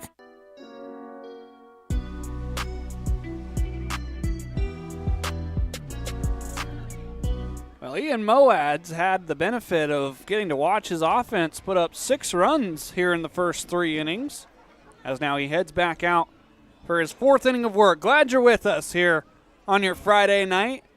Just an hour into this contest, as it's past 8 o'clock here in Yakima. A little bit chilly, but there are a bunch of all-star football players in the crowd, so I guess this is fitting for Friday Night Lights. East and West All-Stars competing in between innings here. Moad's first pitch is down and away to Billy Scalfardini. Let's take a look around the West Coast League as some games halfway through. Ridgefield is trailing Corvallis on the road, 4-1. The Knights up at their home ballpark. Cowlitz leads 4-1 over Springfield in the bottom of the 5th. Port Angeles has exploded for 9 runs over the Nanaimo Night Owls. That game is in the bottom of the 5th, north of the border. Kamloops is hosting Victoria in the top of the 3rd. It's 2-1 North Paws. 3-0 pitch. Moad gets it in there. Marion and Bellingham are tied at 2 apiece up at Joe Martin Field, the host of this year's All-Star Game. Another one back into the zone for Moad. Bottom of the 7th inning in Edmonton, Wenatchee trails Edmonton 2-0. Payoff pitch from Moad. That one's downstairs. He loses him. First walk of the evening for Ian. And the only other game that was scheduled for tonight, Bend at Portland, has been postponed due to some rainy weather down at Walker Stadium. As there goes Coach Eddie Kribbe. So a chance for all the winners in the South Division to get back within a full game, or a half game rather, of Portland. Walla Walla sits in 2nd place in the West Coast League South at 11-7. Yakima Valley is tied with Cowlitz at the bottom right now, 4-11. Pippins are hoping Springfield can come back and defeat the Black Bears. And Yakima Valley would need to win themselves to continue to move back up the ladder. Highly unlikely that the Pips will be able to make a comeback here in the first half unless Portland goes over. Even then, I don't know the exact math, but at this point, you just got to continue to work through the marathon of the season. As the first pitch just misses to Tanner Kern. Put yourself in a good position to make a run in the second half.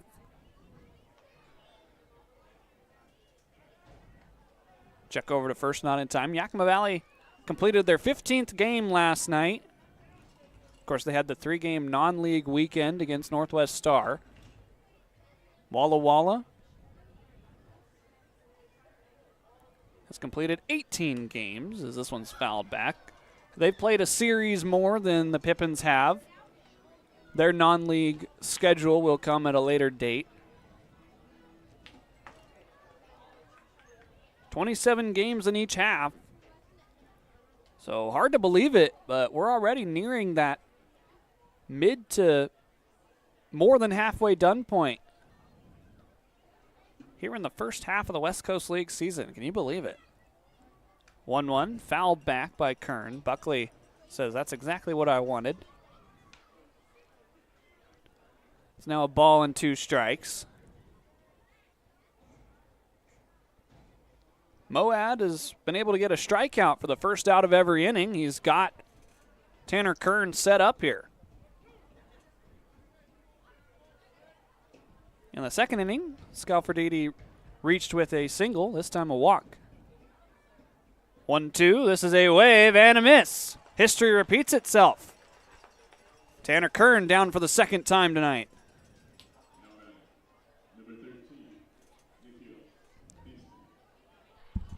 So now Nikhil Beasley waits to hit after home plate umpire Matthew DeGree gets a fresh supply of baseballs. There is some action down in the Yakima Valley pen. Looks like Evan Ellis has grabbed a ball and has started to toss. Would love to see Moad continue to be efficient and try and get through 5 and qualify for what would be a win right now. His first pitch just misses. Bit upstairs, according to Matthew DeGree. Home plate umpire wears 61. Check over to first, not in time. Gabe Nobert, his partner out there in the field, wears number 74 for the West Coast League. It's an interesting thing. You don't really think of umpires having numbers. But just like the players, if you had a list of all the umpires and their numbers in front of you, you could find out who's calling this game tonight. 1-0's inside. And yes, that is the proper term for umpires. They are calling the game. Don't get that confused with me calling the game. I'm calling the game in a different capacity.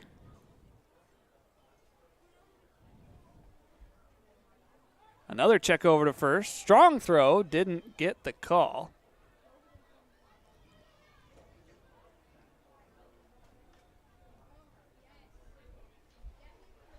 It's 2 balls, no strikes. Not going. Moad's pitch, that's in there.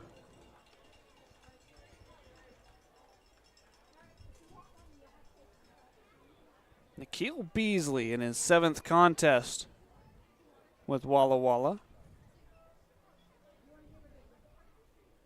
Attends Sacramento State, an up-and-coming baseball school, as a check over to first.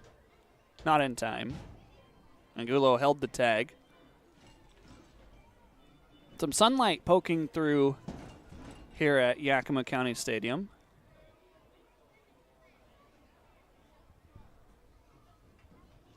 Two balls and a strike.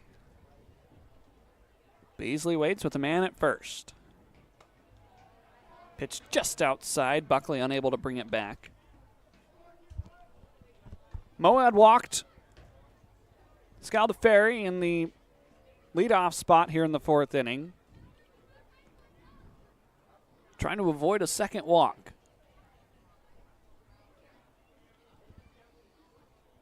3 balls, 1 strike.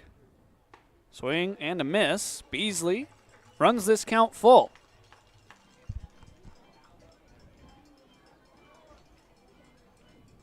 Game number 1 of 3 this weekend between Yakima Valley and Walla Walla. There is a slight chance of rain here in Yakima tomorrow.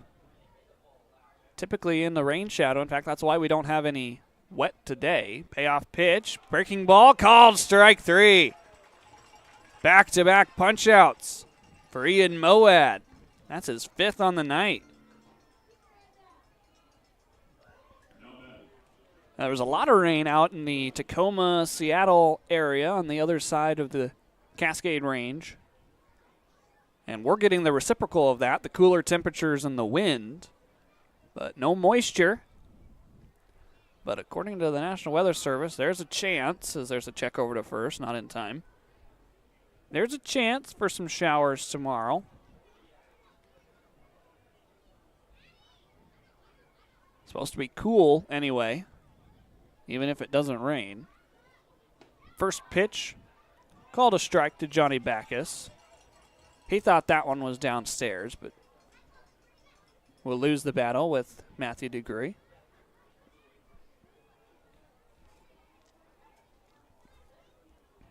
That says there's a 50% chance of showers, as this one is roped into right field for a base hit.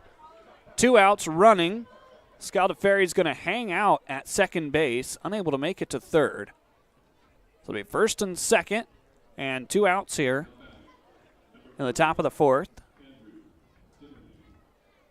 Fourth hit of the night for Walla Walla. There actually is just a little slight chance of rain late tonight.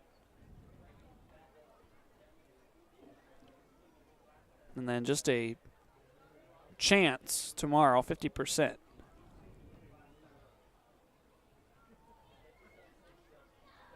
First pitch, Moad into Demanu is outside for ball 1. Well, let's hope that the rain stays away, or at least is so light that you can't notice it.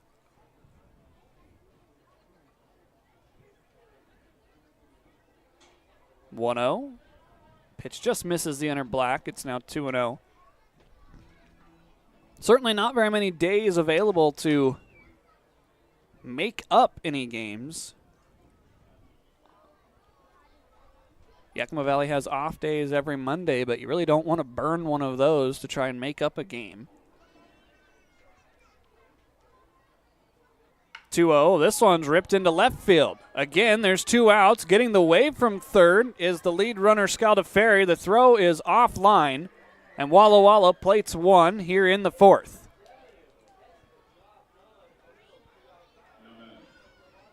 Andrew Dimonu picks up his 3rd RBI of the season. Scaldaferri scores from second. So now it's only a 5-run game.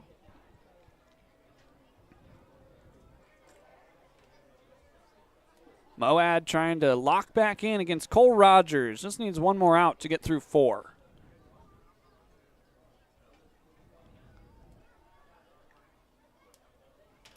First pitch right in there. Moad's been living in that upper 80s range on his fastball. The pitch off the bat of Demanu was 99. He got a good barrel on that one. 0-1. This is a weak pop-up on the infield. Naylor coming in. He'll make the grab and stops the bleeding there. 6-1 is the score after 3.5. We go to the bottom of the fourth. 5-run contest at the Orchard.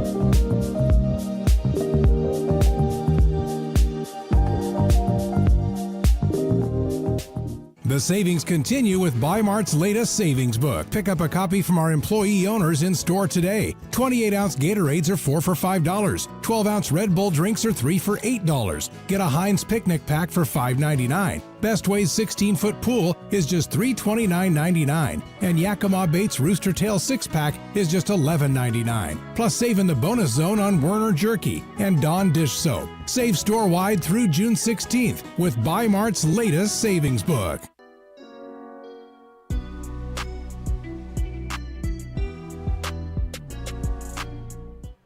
The only man that got squeezed out of not being able to hit in the fourth inning was Charlie Shebler, and he will lead off the fourth.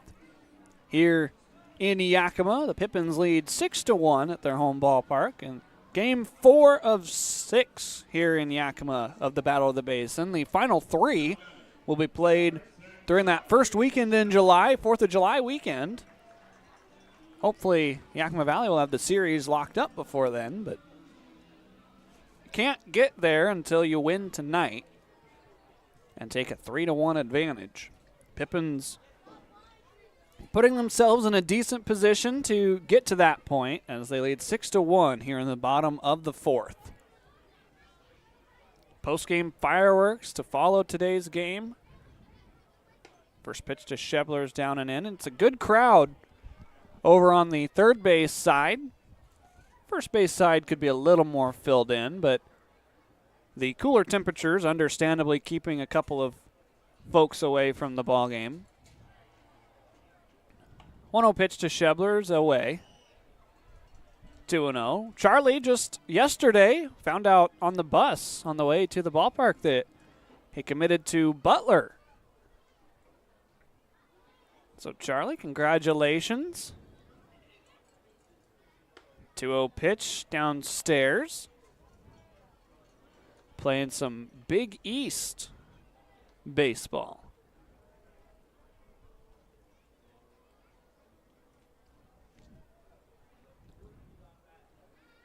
.30 pitch, needed a strike. 3-1. Shout out to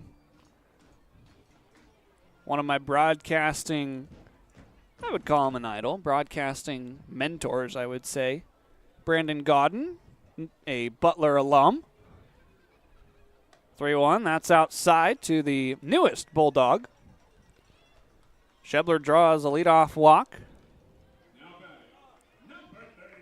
Godden, of course, the Braves play-by-play broadcaster, works for Fox as well with some of the basketball coverage. There's a connection to Butler University. Now I have two, Charlie Shebler being the second.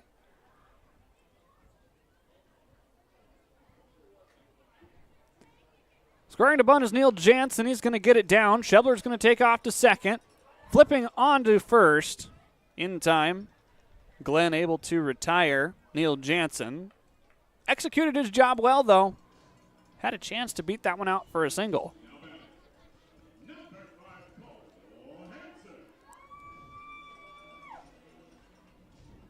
Cole Hansen helped get Yakima Valley in front by 2 runs back in the first inning. He's also scored a run after reaching on an error back in the third. It's got a man in scoring position. Pippins trying to continue to score in every inning. First pitch downstairs. Good spin rate for Glenn. Fastball averaging around 22 to 2,300 RPMs. That breaking ball was up near 2,500. Certainly harder to pick up the ball when you can't see the seams, as that breaking ball stayed inside. Just barely. 2 balls, no strikes.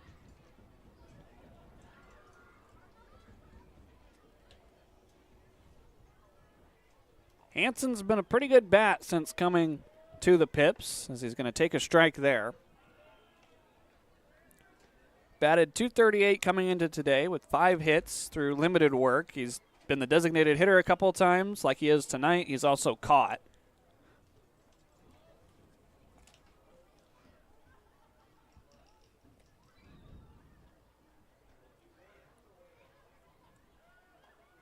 Stepping off is Glenn.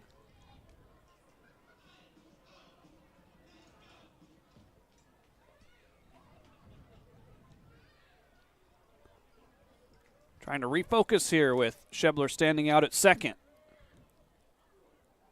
Gets a big secondary as the pitch dances below the zone. It's 3-1 now.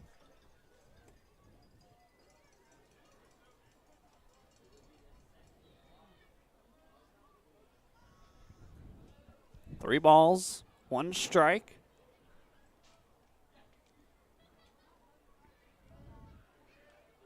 Hansen sees another one. I think he wanted to pull the trigger. He just didn't. It was down at the bottom of the zone.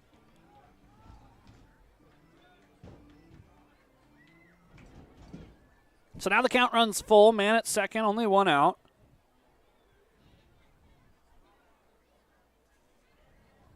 Payoff pitch. Hansen's going to line one out towards center field. Hangs up, though, for Rogers. And Shebler will stay put.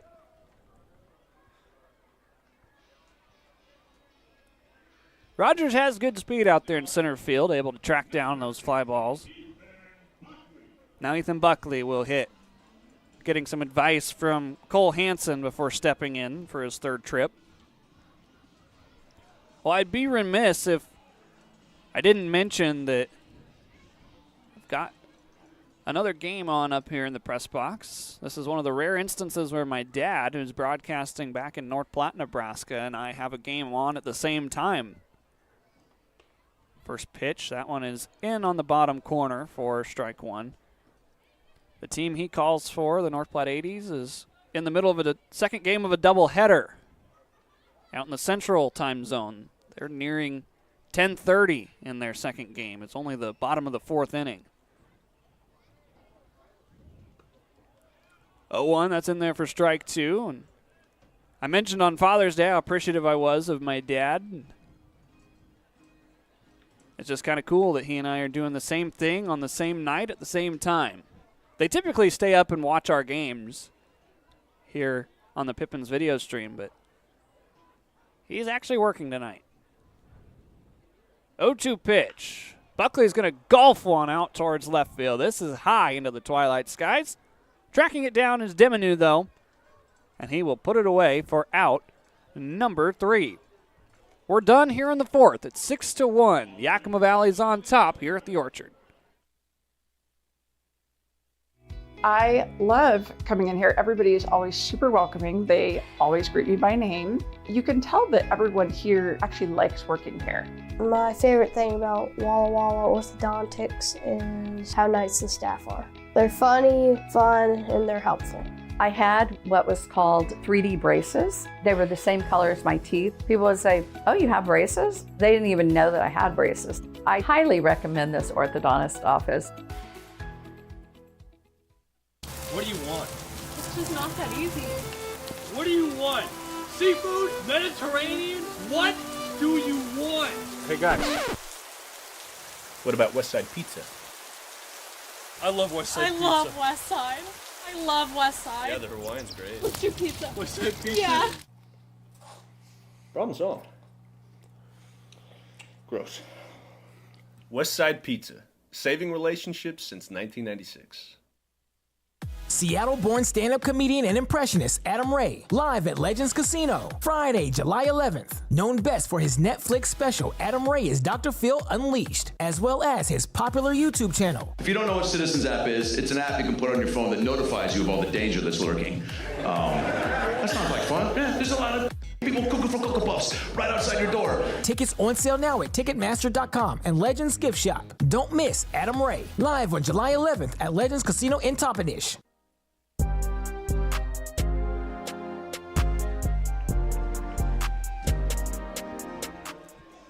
Well, I like this here in the top of the fifth inning. It is still Ian Moad out there towing the slab, trying to get through 5 innings with a 5-run lead. He will do so against the top of the Walla Walla order. Troy Sanders, Dom Cadiz, and Owen Estabrook. Moad's been very good tonight. 5 strikeouts. He's given up 5 hits, but only one run has come across.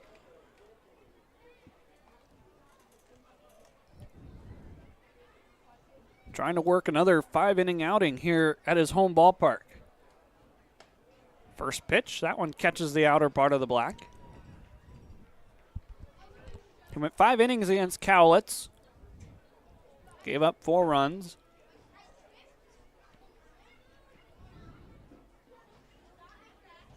A 1 pitch, that one bounces in. Buckley unable to come up with it.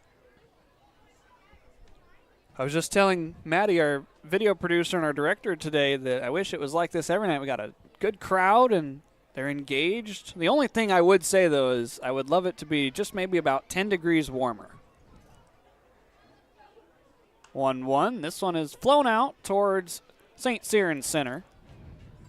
Out number 1. Currently, the temperature sitting at 59 degrees.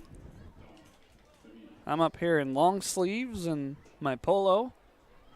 Forgot the sweatshirt in the travel bag. I haven't quite unpacked after doing laundry from the road trip. But I do have a Battle of the Basin t-shirt up here that they gave away today if I need, I guess, one more layer. First pitch dances in from Moad to Dom Cadiz, who is 0 for 2 today.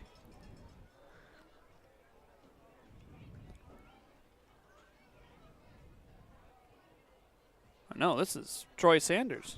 No, I was right. This is Dom Cadiz. They didn't switch the video board. Don't second guess yourself, Harmon. Hits an 0-2 count to the third baseman.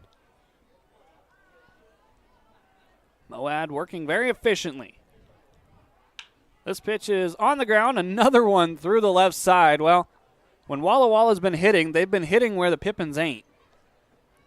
That's, I guess, the only flaws that Moad's had today. But what else can you do? That was a perfectly located ball between Allen and Naylor over there on the left side.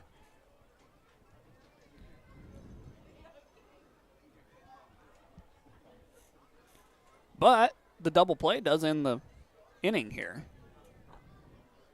So we'll see what Moad serves up to Owen Estabrook, a designated hitter who is also 0 for 2. First pitch, ball pops away. Taking off late is Dom Cadiz. The throw is late as well. And so Cadiz is in after the ball popped away from Ethan Buckley. It was a little bit downstairs. We'll see if it's scored a wild pitch or a passed ball.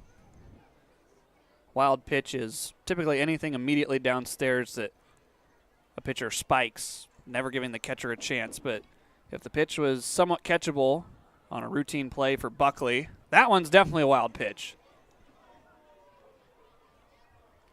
Moving over to third is Cadiz. It is a passed ball for the first one, so they do deem that that first pitch that got away from Buckley was able to be caught with normal effort, and Buckley just didn't. The second one is a wild pitch, obviously, because the ball skipped in, gave Buckley no chance. 2-0.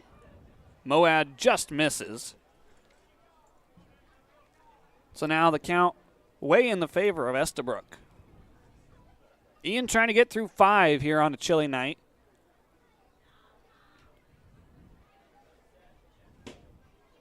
.30 pitch on the way. Got the strike. Makes the count now 3-1.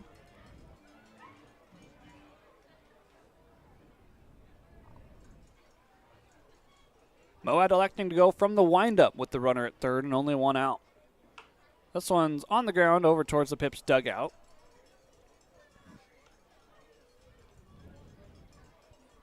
Count now is run full.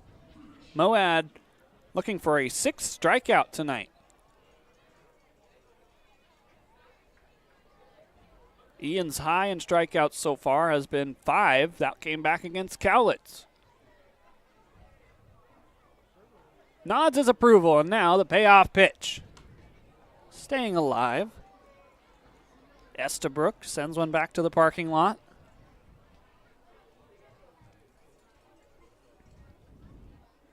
Moad had 5 strikeouts in that loss against Cowlitz where he went 5 innings. He had 4 strikeouts in 2 2/3 against Ridgefield back on June 12th. Another payoff pitch. This one is popped up out towards second base. Shebler puts it away. There are 2 outs here in the inning.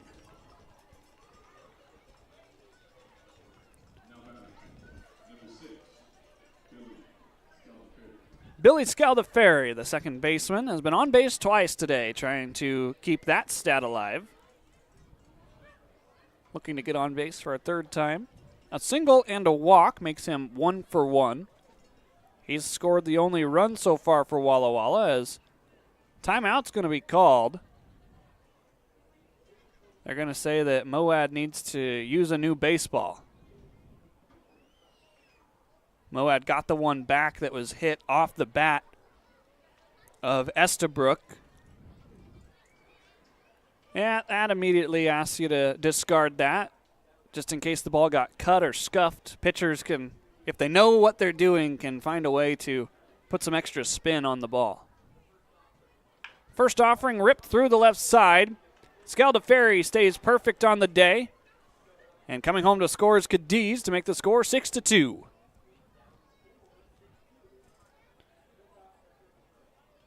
Give Scaldaferri his first RBI of the contest. So now Tanner Kern will stroll to the plate. 2 outs here in the 5th. Moad just needs one more out before Yakima Valley turns it over to the pen. Check over to first, Angulo drops the baseball.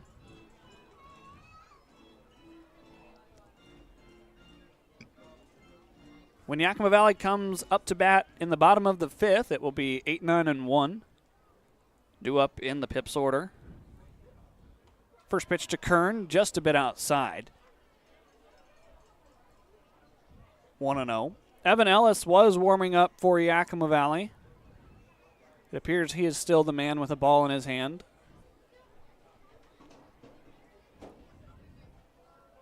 One-zero pitch. Cut and miss. Tanner Kern unable to come up with it.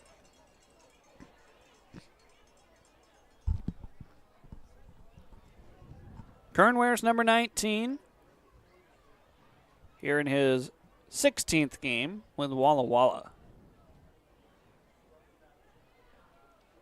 Moad's looked good tonight. This one's fouled straight back. And now he's a pitch away from getting through a really good 5 innings. Moad 55 strikes.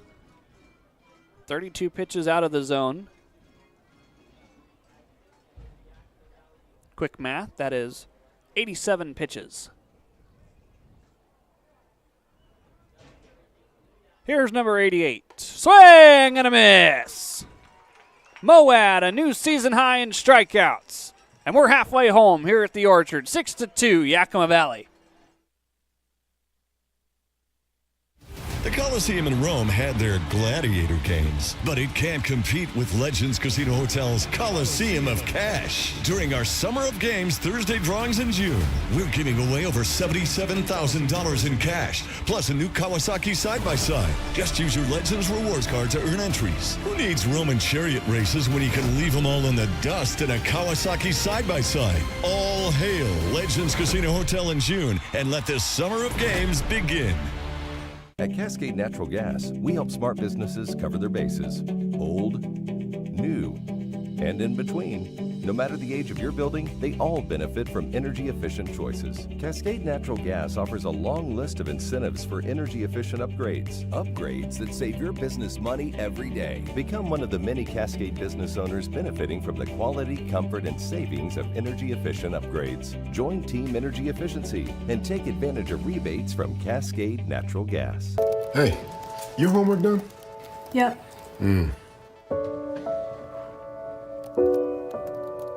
Hey, is your homework done? This kinda is homework.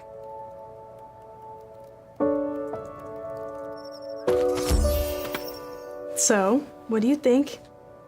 I'm so proud of you. Can I play some more? Is all your work done? Washington's Lottery is a proud partner in the goal to promote college and career training. Each time you play, you're helping students statewide.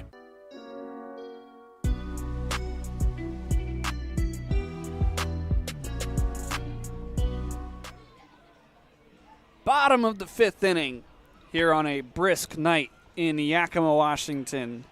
Game number 4 of 9 between these two squads this season. This is the second and final series being played here in Yakima.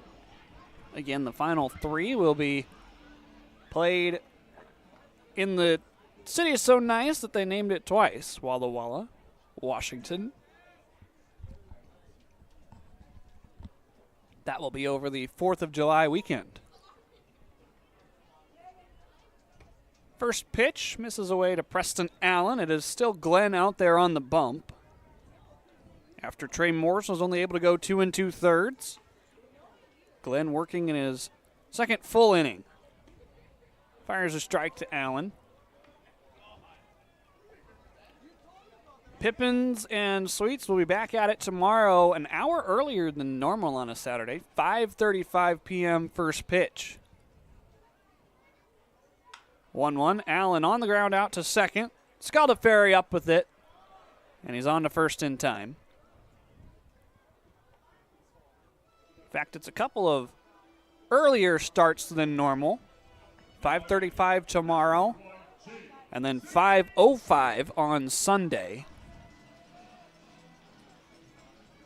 After the extra half hour of preparation today, coming off of a late night road trip back up here from Portland.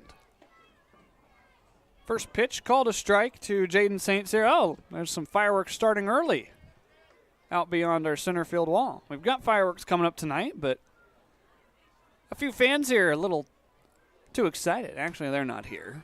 St. Cyr fouls it away. That's a good couple blocks out to our northeast. Can still see the smoke, I think. Oh, I can't really see it on our stream. Disappearing behind a tree now. 0-2 pitch to St. Cyr. That one's downstairs. Action has started in the Walla Walla bullpen.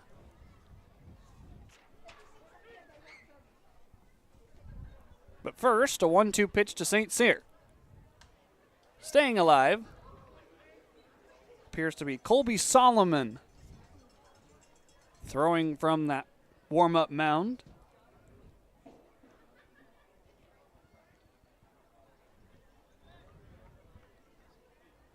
Glenn has seen the order once now with St. Cyr at the plate. 1-2, he's going to golf one on the infield. Sanders calls everyone off. He'll retire St. Cyr for the second out.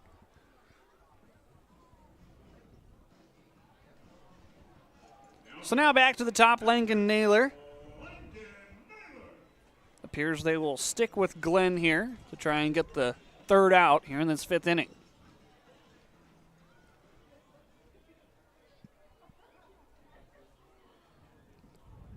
First pitch, bottom of the zone, got it. 0-1.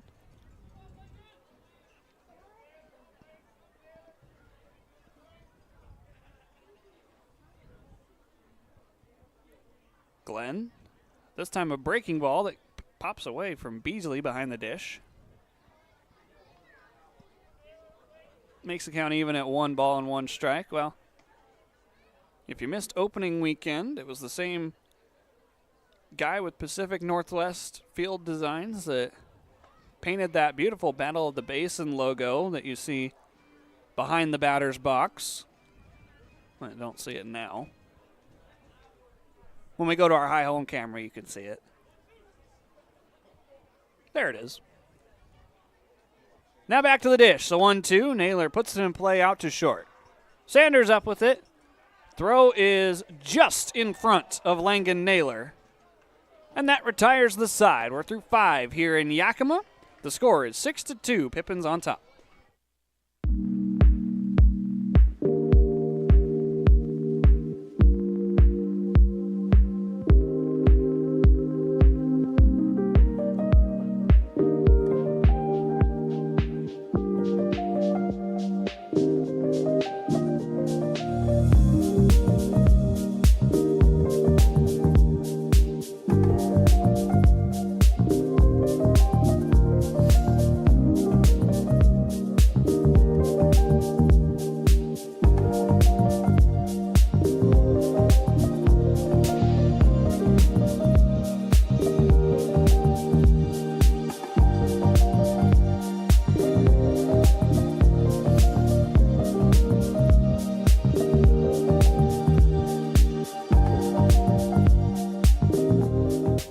The savings continue with Bi-Mart's latest savings book. Pick up a copy from our employee owners in store today. 28-ounce Gatorades are 4 for $5.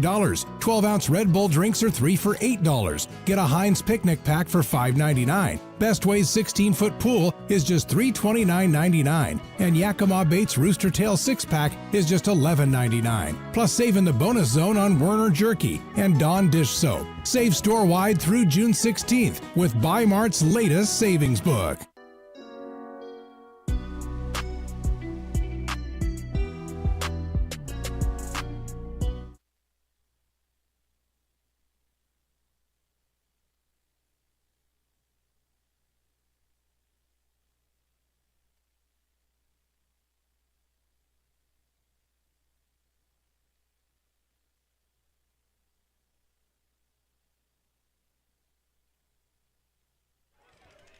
Yeah, a lot of fun being had with those East-West All-Stars.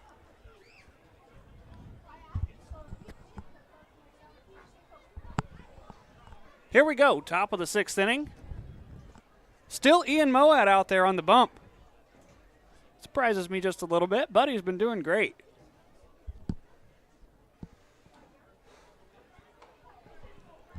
That's a big cut from the pinch. Oh, no, that is Nikhil Beasley. I wasn't paying attention to my book well enough.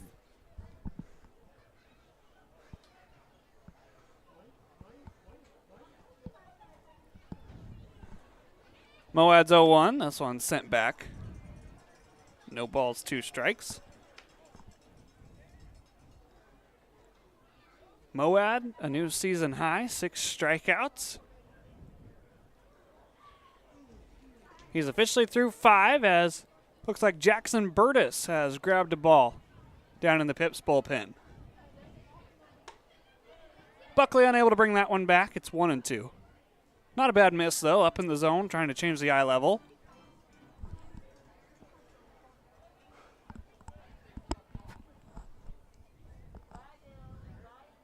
One-two pitch inside.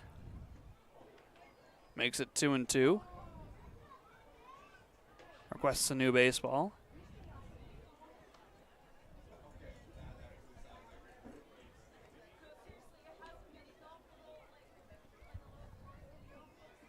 .92 pitches on the night for Ian Moad. His 2-2, that one called strike 3. Make it 7 now as that new career high with the Pippins continues to grow.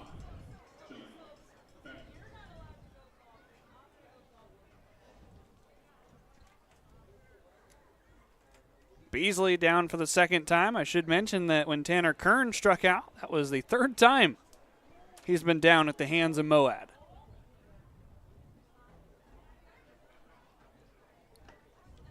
Johnny Backus watches a breaking ball. It stays outside, 1-0.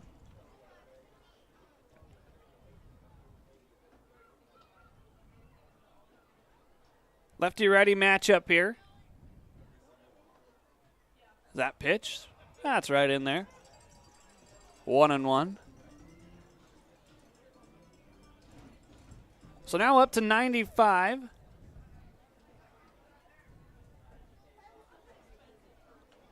Moad looking to get a 2nd out before reaching the century mark. That's fouled straight back.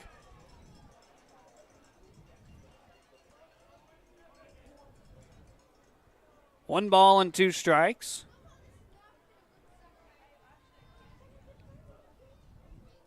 Backus on the day is 1 for 2.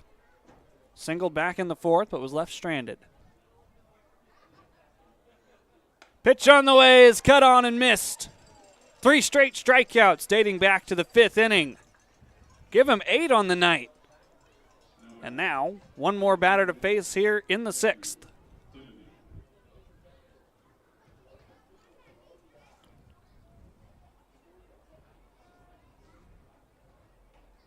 What an outing for Ian Moad. Looking to polish off this one. 98th pitch is cut on and missed.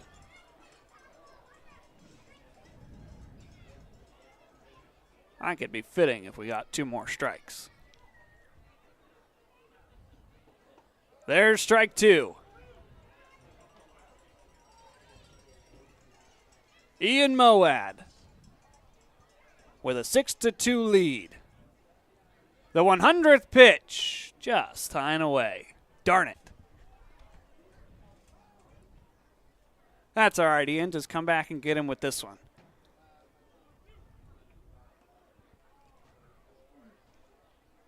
Nods his approval. Now he's on the way home. This one's lifted out towards the foul territory in right field. Anderson into the Sweets bullpen. He will run out of room.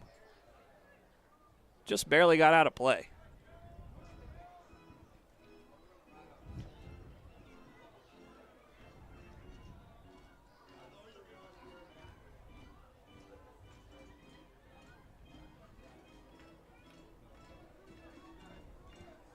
With 101 pitches on the evening tonight, Ian Moad has twirled a gem. Despite the Sweets out hitting the Pips, Yakima Valley leads where it's important. The 1-2, that's down and away. The exact opposite of what Walla Walla's had to do so far, already an arm deep into their bullpen. Moad's given the pitching staff some length. Pitch number 103, that's on the ground, foul. Dimonu is not going to let Ian Moad leave this game without throwing a few more pitches.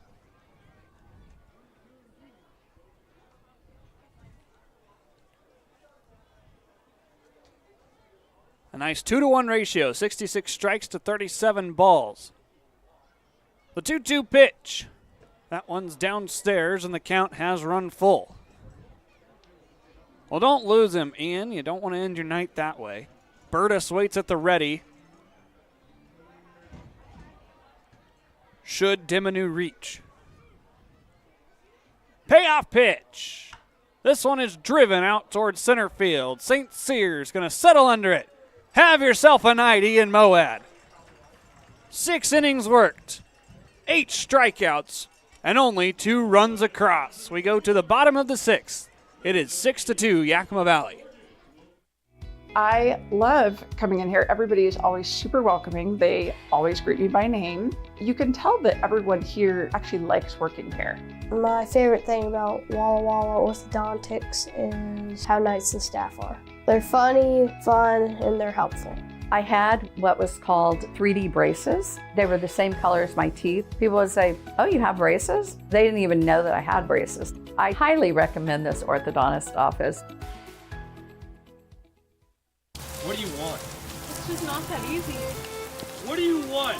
Seafood? Mediterranean? What do you want? Hey guys, what about West Side Pizza?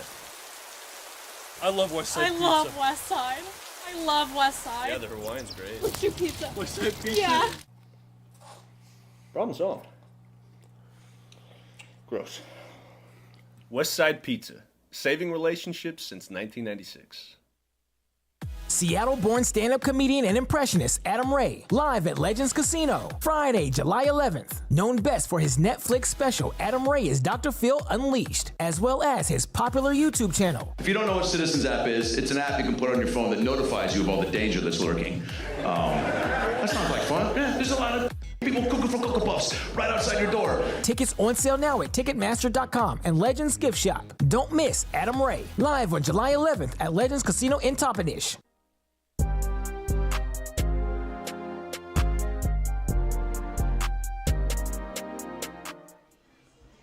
New arm onto the bump for Walla Walla. It's number 30, Colby Solomon, pitching in his 6th game with the Sweets. A 2.70 ERA over 6 2/3 innings worked. He does have 3 saves, and so Colby Waddalow electing to go with an arm that he knows can prevent. Trailing by 4. Solomon does have 8 strikeouts and 4 walks. He's given up 5 hits. Longest outing was May 30th against Springfield, where he went 3 innings, gave up 1 run. It was earned. 3 hits and earned the save. Struck out 5 in that appearance. He faces 2, 3, and 4, the heart of the Yakima Valley order.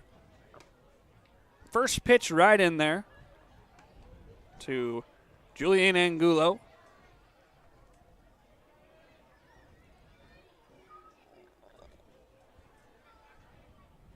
Angulo on the day is 2 for 3 as he watches one outside.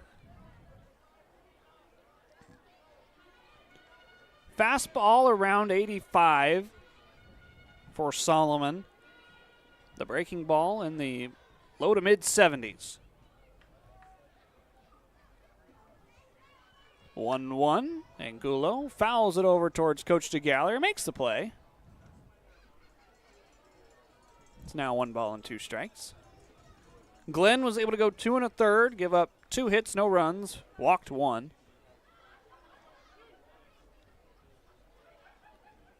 One-two pitch from Solomon, down and away.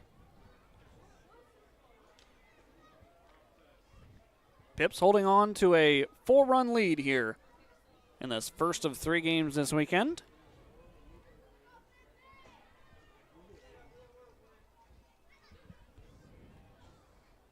As the 2-2's a wave and a miss by Angulo for strikeout for Solomon.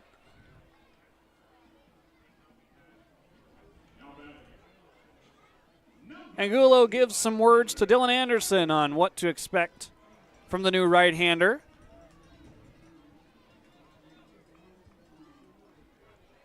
I would reason to bet that Ian Moad's day is done as Jackson Burtis continues to warm up for Yakima Valley. First pitch downstairs to Dylan Anderson, who is 1 for 3 today. Solomon's got kind of a hitch in his windup.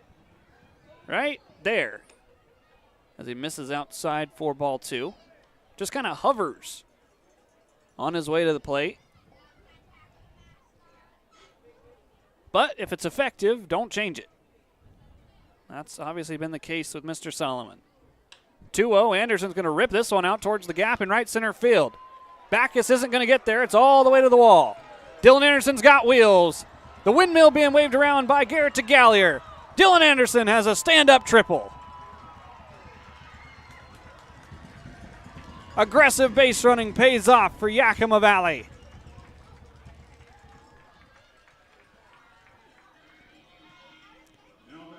That's Anderson's second 3-bagger of the season. Now he sets up Charlie Shebler perfectly. 1 out, a man 90 feet away, trying to get one of those 2 runs back that Ian Moad gave up.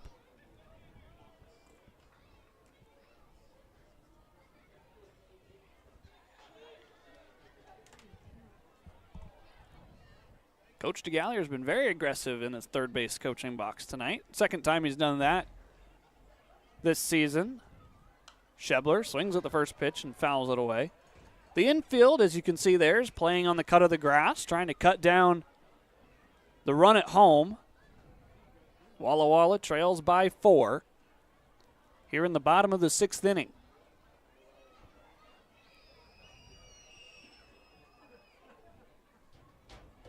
Shebler waits from the pitch from Solomon. That's inside. Well, when Charlie's not getting multiple hits in a game, he's taking multiple walks. He's got 2 walks today.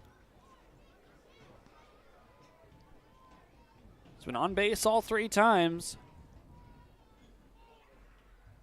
1-1. This one's fouled back. Shebler going to have to shorten up.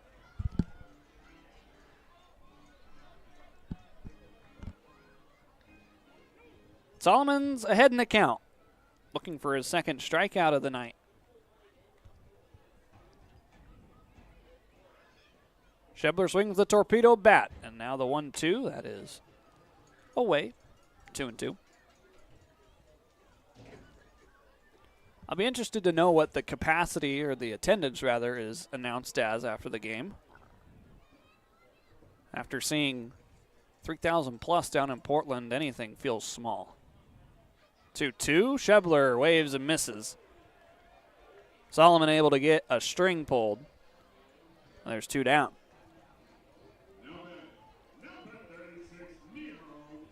Certainly a lot of folks have stuck around. The cooler temperatures have kept some away from the game, and I think a couple people came unprepared tonight and didn't have a sweatshirt, and so they've headed out.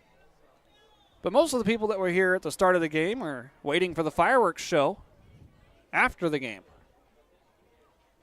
Jansen takes a ball inside.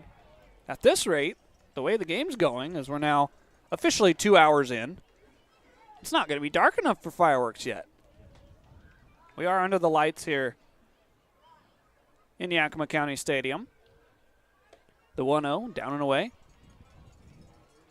I kid, of course. It's probably dark enough that you could have a decent fireworks show right now, but it is nice that this game is humming along after quite a few longer contests. 3:12 was the time for last night's game in Portland, 3:02 and 3:15 on the night 1.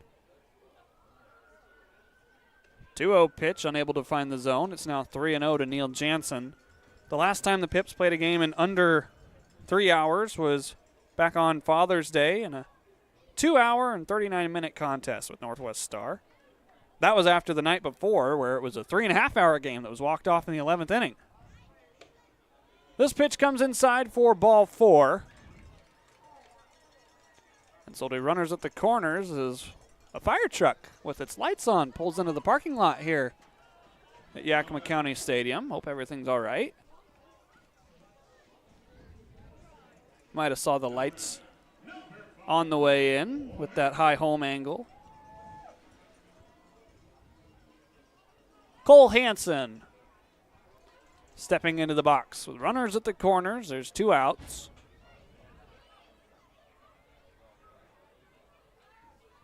First pitch right in there. 0-1.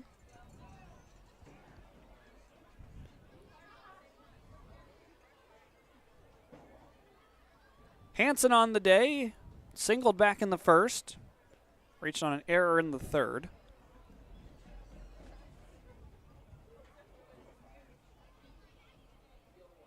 Oh, 1 pitch, that one's in there. And it's quickly 0-2 to Cole Hansen. Pips looking for a couple of insurance runs. They got out to a 6-0 lead, and then Walla Walla scored 2 unanswered. Solomon ready with his 0-2. This one's on the ground over to third. Picking it up is Cadiz. He will fire onto first to retire the side. Pippins leave 2 stranded, and we go to the 7th. It's getting late here in Yakima. 6-2 is the score. The Coliseum in Rome had their gladiator games, but it can't compete with Legends Casino Hotel's Coliseum of Cash. During our Summer of Games Thursday drawings in June, we're giving away over $77,000 in cash, plus a new Kawasaki side-by-side. Just use your Legends Rewards card to earn entries. Who needs Roman chariot races when you can leave them all in the dust in a Kawasaki side-by-side? All hail Legends Casino Hotel in June, and let this Summer of Games begin. At Cascade Natural Gas, we help smart businesses cover their bases. Old, new, and in between. No matter the age of your building, they all benefit from energy-efficient choices. Cascade Natural Gas offers a long list of incentives for energy-efficient upgrades. Upgrades that save your business money every day. Become one of the many Cascade business owners benefiting from the quality, comfort, and savings of energy-efficient upgrades. Join Team Energy Efficiency and take advantage of rebates from Cascade Natural Gas. Hey, your homework done? Yep.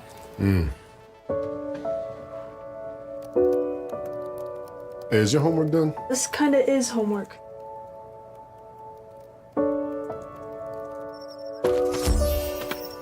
So, what do you think? I'm so proud of you. Can I play some more? Is all your work done? Washington's Lottery is a proud partner in the goal to promote college and career training. Each time you play, you're helping students statewide.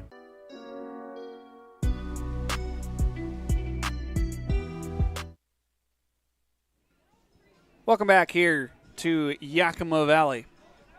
Top of the 7th inning, and it's Jackson Burtis coming in relief of Ian Moad, who went 6 innings, only gave up 2 runs, and struck out 8. A really good night for Ian.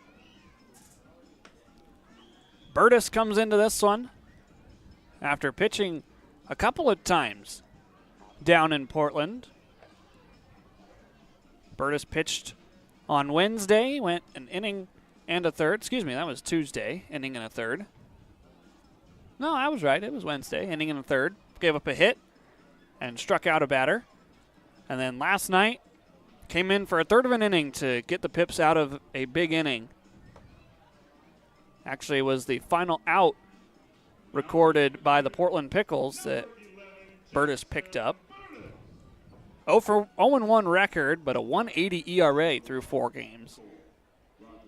Burtis has looked really good out there on the bump. He will face 9-1-2 for Walla Walla here in the top of the 7th.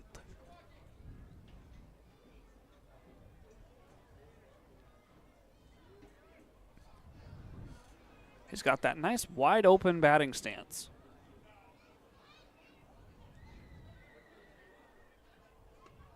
First pitch in there. Said batting stance. I meant pitching stance. I don't know if you can tell, but getting in late last night is affecting me here. But like Coach DeGallier said in the pregame interview, as this pitch is fouled, this is what we sign up for. 6 games in 6 days, going from the road back home. This is what makes it fun. It's all part of the experience. Makes you better in this game as well.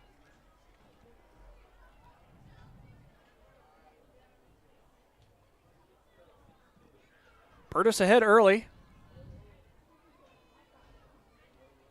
Sends in his 0-2 pitch. This one is fouled off to the right side. Count remains 0-2 to Cole Rogers, who is 1 for 2 today.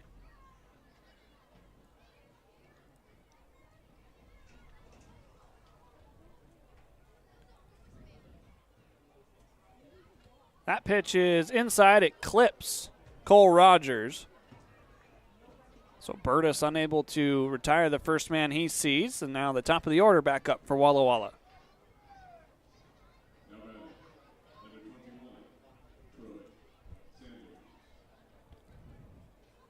That brings back up Troy Sanders here for the 4th time.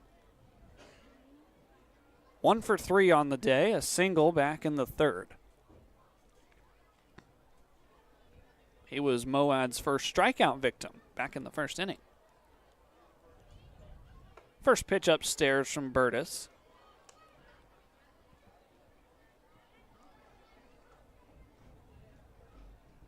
Walla Walla trying to continue to make a comeback.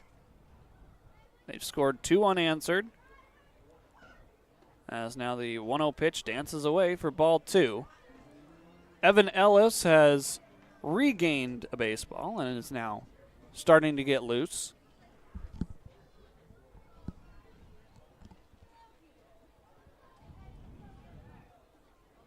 Two and 0.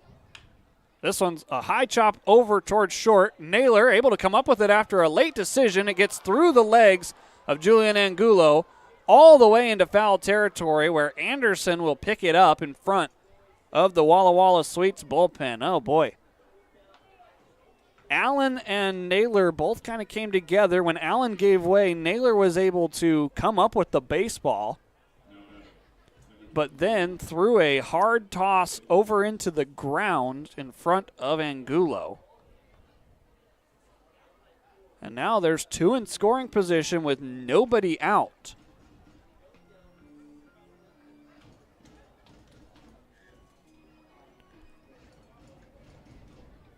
We're going to call that a single for Troy Sanders. It was a ball deep in the hole, and Naylor would have had to hurry to get it across. They're going to call that then an error by Naylor that gets the runners around.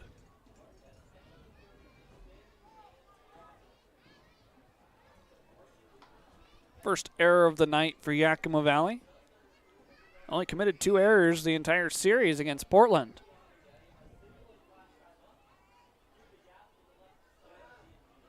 Burtis needs to work out of trouble. First pitch, that's downstairs. Ball number 1.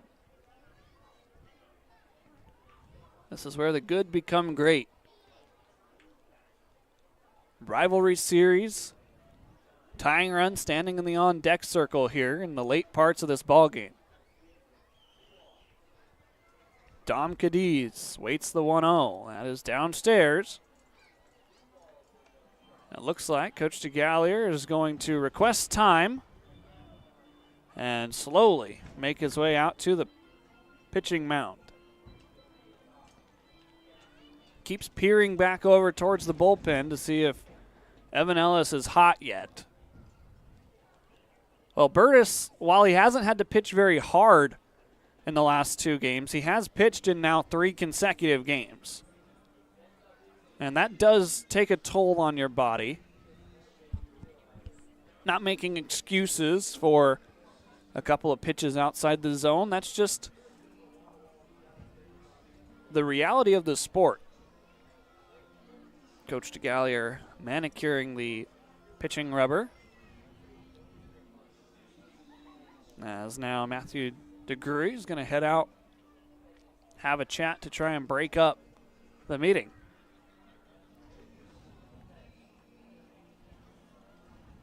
Yep, that's the call. They were just trying to give Evan Ellis a little bit of time to warm up. Jackson Burtis' day is done about as quickly as it started, and now it's time for Evan Ellis out of the bullpen. We'll be right back here at the Orchard. I love coming in here. Everybody is always super welcoming. They always greet me by name. You can tell that everyone here actually likes working here.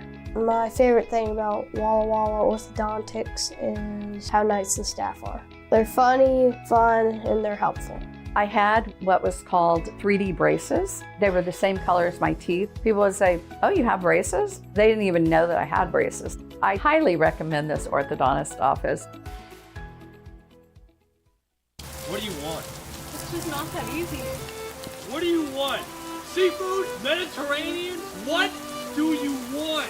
Hey guys, what about West Side Pizza? I love West Side I Pizza. love West Side. I love West Side. Yeah, the Hawaiian's great. What's your pizza? West Side Pizza? Yeah. Problem solved. Gross.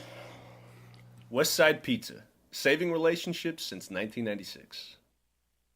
Seattle-born stand-up comedian and impressionist Adam Ray, live at Legends Casino, Friday, July 11th. Known best for his Netflix special, Adam Ray is Dr. Phil Unleashed, as well as his popular YouTube channel. If you don't know what Citizens app is, it's an app you can put on your phone that notifies you of all the danger that's lurking. That sounds like fun. Yeah, there's a lot of people cooking for Cocoa Puffs right outside your door. Tickets on sale now at Ticketmaster.com and Legends Gift Shop. Don't miss Adam Ray, live on July 11th at Legends Casino in Toppenish.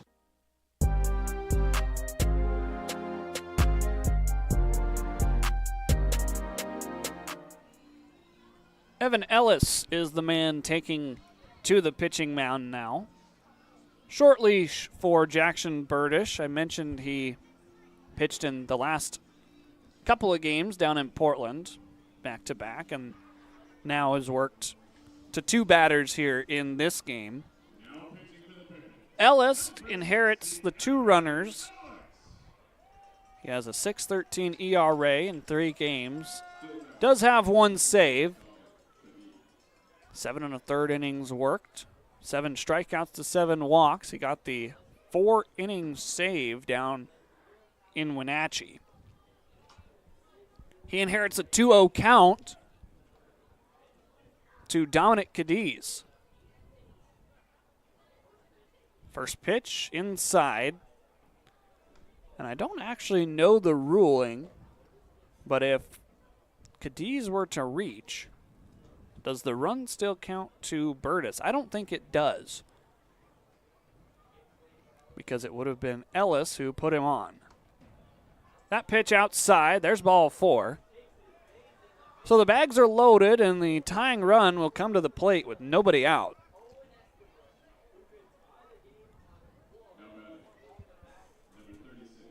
The walk will be credited to, I believe,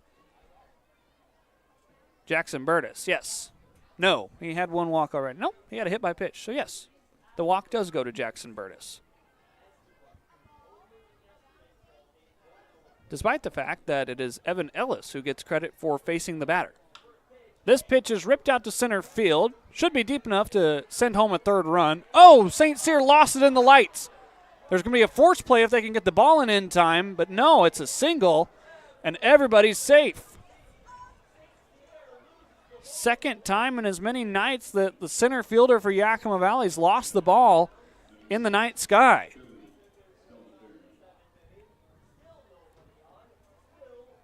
St. Cyr's very sure-handed out there in center field, so you really assume that he's got everything off the bat. But that was not the case, as now the go-ahead run stands in the batter's box. Billy Scaldaferri. First pitch from him is fouled off the end of the bat over towards the Sweets dugout. Ellis is going to have to find 3 outs somewhere. Pips lead by 3.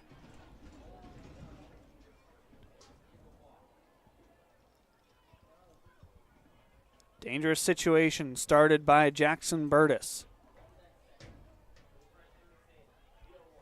0-1 pitch. This one's fouled back as well. Makes the count 0-2. Colton LaFave is starting to loosen down in the Yakima Valley bullpen. He had a 2-out save up in Ridgefield. Actually, I think he got the win in that game. No balls, 2 strikes. Bags are juiced. Down and away. Able to waste a pitch is Ellis.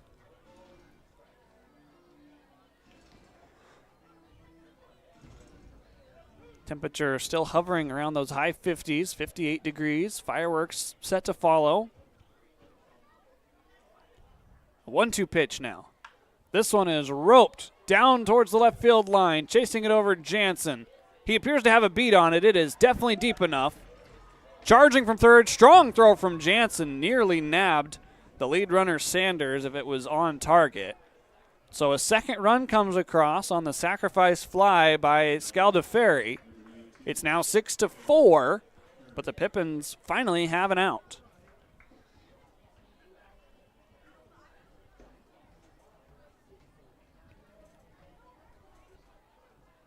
Let's see if Evan can work something on the ground and get out of this inning.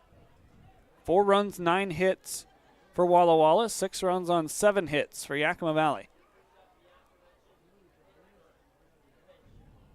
First pitch to Tanner Kern is outside. Buckley lost it, but it's at his feet, and so the runners do not advance.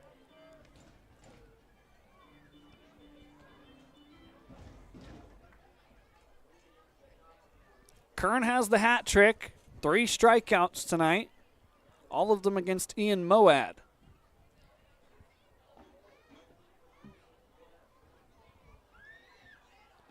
One-0 pitch, runners at first and second. That's a strike. Now 1 ball and 1 strike.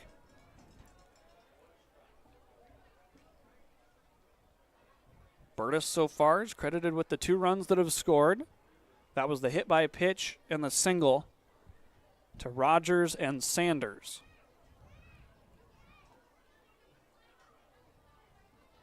Ellis sends the 1-1 home. That misses high and away.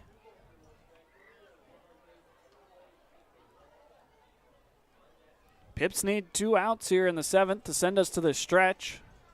Still leading by 2. The go-ahead run still stands in the batter's box.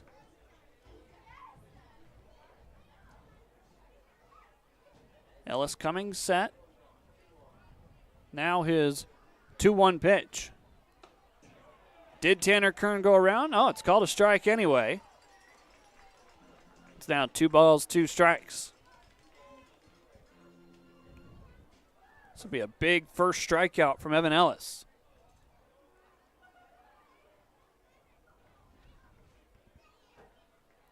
Peering in for the sign.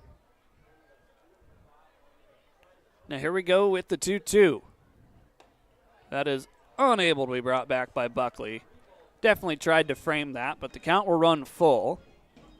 With only 1 out, the runners will get a decent secondary, but won't take off right away. As it's a full count here to Tanner Kern. Pitch on the way. This one is popped up. Will it stay in play for Ethan Buckley? He's running out of room by the screen, and it's off of the netting. It falls foul. Good attempt by Buckley. He's going to give the fans a souvenir. That ball's still rattling around. Count remains full. The lead runner is Dom Cadiz. The trail runner is Owen Estabrook. 3 balls, 2 strikes. 1 out here in the top of the 7th. Ellis and his payoff pitch. That's on the ground over towards first, but it is foul. We will continue to be in a full count.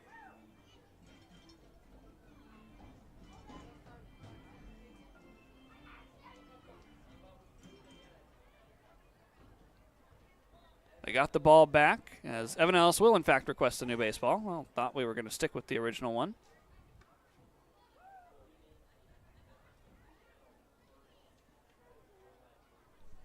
Ellis has that psycho mentality up there on the bump. He locks in. He is very good. He got hit around a little bit against Northwest Star. Another payoff pitch with 2 on and 1 out. That one is just at the top of the zone. That is ball 4. And now the bases are loaded.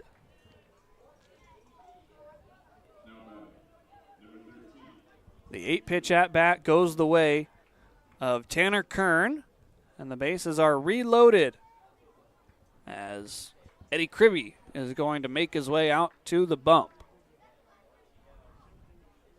Probably a little bit of strategy, maybe a little bit of, hey, find me the strike zone. But either way, Nikhil Beasley has one of the biggest at-bats in his 7 games with Walla Walla.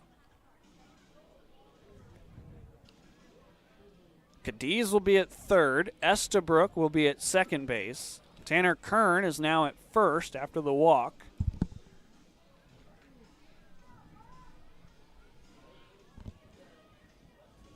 And Nikhil Beasley, who is 0 for 3 today, trying to drive home a tying and potentially go-ahead run.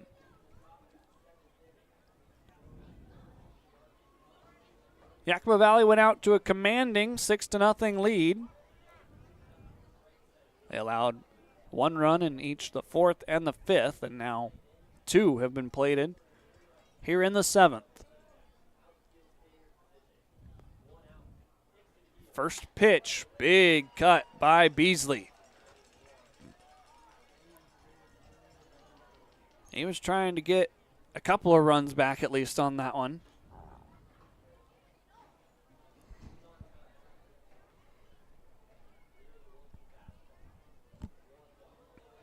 Ellis, ready with an 0-1. That one bounces up against the body of Nikhil Beasley, and that's probably what kept the run from scoring. Buckley able to catch a break. Free passes have been an issue for Yakima Valley. Ellis has walked 1.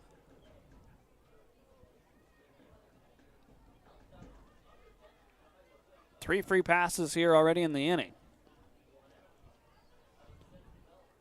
1-1. That one's on the inner third.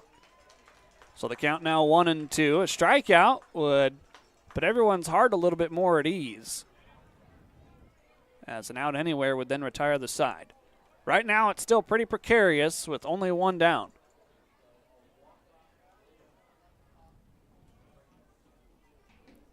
One ball, 2 strikes. Bases are loaded. Ellis deals to Beasley. Swing and a miss.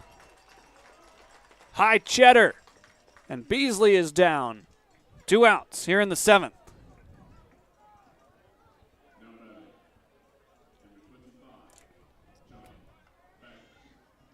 Last hope here in the 7th inning is Johnny Backus.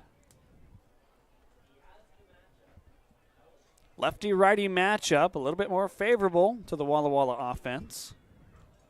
What does Ellis cook up on pitch number 1? That one dances outside. To solve any confusion, the walk that Ellis allowed to Dom Cadiz does belong to Jackson Burtis, who started the at-bat.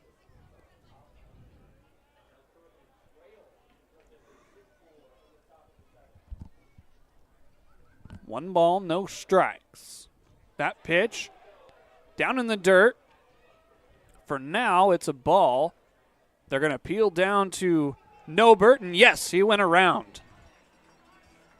Gabe Nobert puts the first strike on the board against Johnny Backus. Good check down by Ethan Buckley.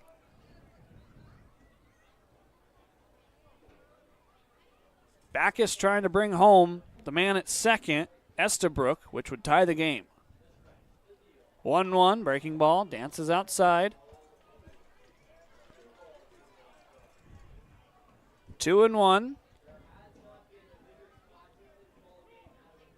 Johnny Backus only batting 133 coming into today. He picked up a single back in the fourth. Wind whipping out towards the right field wall. 2-1 pitch. That's down and away. Can't walk Johnny Backus. There's nowhere to put him. 2-run ball game. 3 balls, 1 strike. Johnny Backus against Evan Ellis. Pitch on the way. Swing and a miss. So now the count runs full. And this next pitch decides the fate of the 7th inning. Set the table. 3 on, 2 out, 3 balls, and 2 strikes. It's Johnny Backus facing Evan Ellis. Long pause. And the payoff pitch. That is called strike 3. Evan Ellis leaves them loaded. And Yakima Valley heads to the stretch up by 2. Bottom of the 7th is next. It's 6-4, Yakima Valley.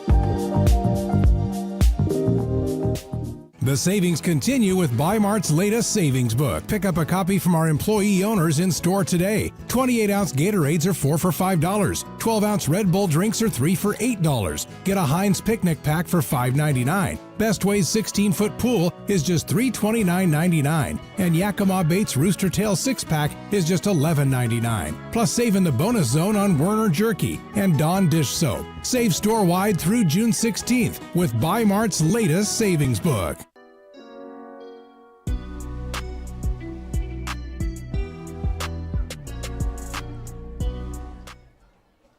Welcome back to the Orchard. Evan Ellis got massive back-to-back strikeouts of Nikhil Beasley and Johnny Backus to leave the bases loaded and keep the Pippins in front by 2.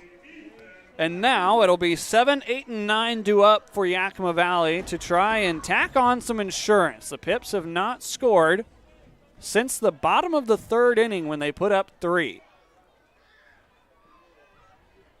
Need a couple of runs here on a chilly night. First pitch from Solomon. Buckley's going to rip one down the left field line. This one's pretty far, and it's up against the wall. Buckley immediately turns around first on his way to second with a stand-up double.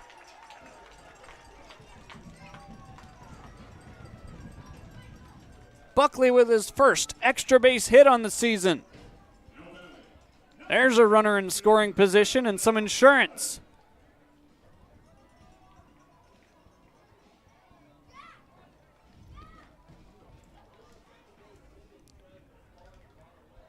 That thing was hit hard. 96 off the bat. Solomon left a fastball in the zone for Buckley, and now Preston Allen is in the box. He's going to square to bunt. Unable to get the first one. That is strike number 1.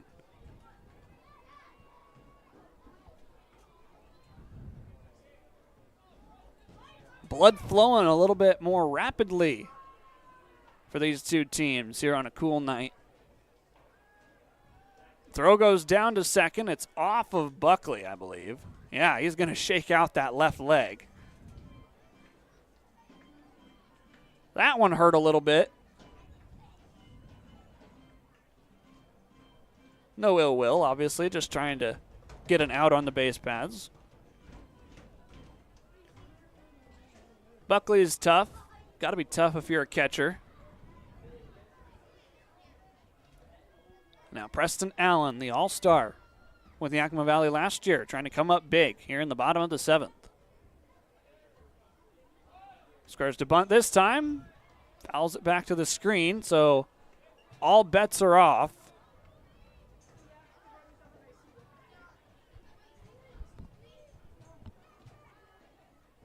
Allen going to be most likely swinging away here. I'd be very surprised if he squares to bunt.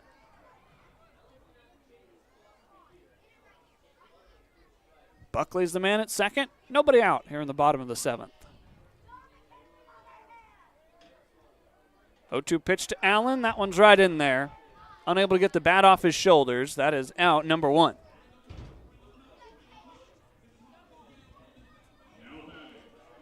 Here comes Jaden St. Cyr. He's scored twice. He ripped a single in the 3rd inning to drive home a run. He's been feeling good at the plate. First pitch down and away. St. Cyr drove in his first run of this 2025 season back on Wednesday. Had a RBI single in the 5th. 1 ball, no strikes. This pitch is inside. Makes the count 2-0.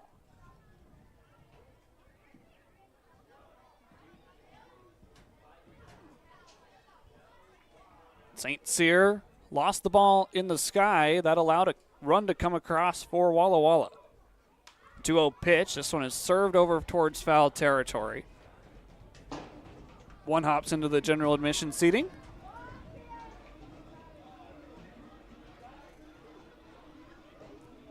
Makes the count now 2-1.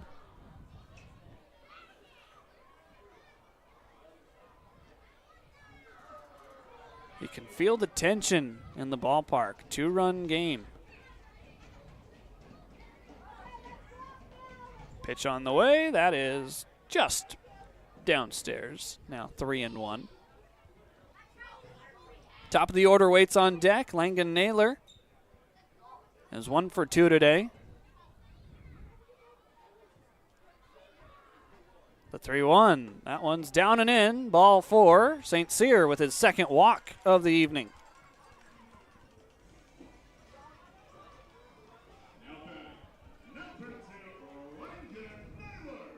Langan Naylor strolling up to the dish. RBI single back in the 3rd. Naylor came into today batting .214. Scored a run after walking in the 1st inning.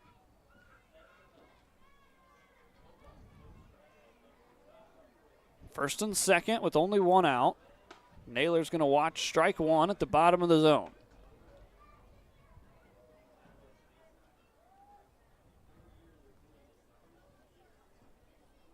Naylor swings with no batting gloves. And the baggy shirt, the 0-1, that is just away. It's now 1-1. Has that old style feel playing that shortstop position. Trying to poke one into the outfield and give Buckley and St. Cyr a chance to run. 1-1 pitch. That's fouled off the end of the bat towards the backstop. Makes the count 1 ball and 2 strikes.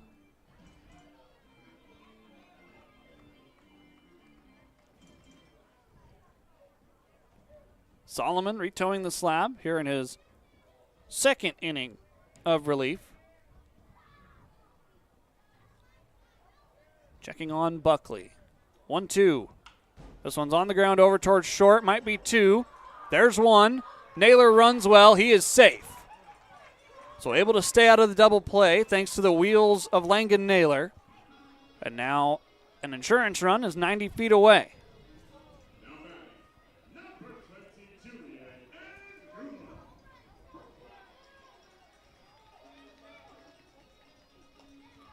Julian Angulo comes up here in a big spot. He is 2 for 4 today.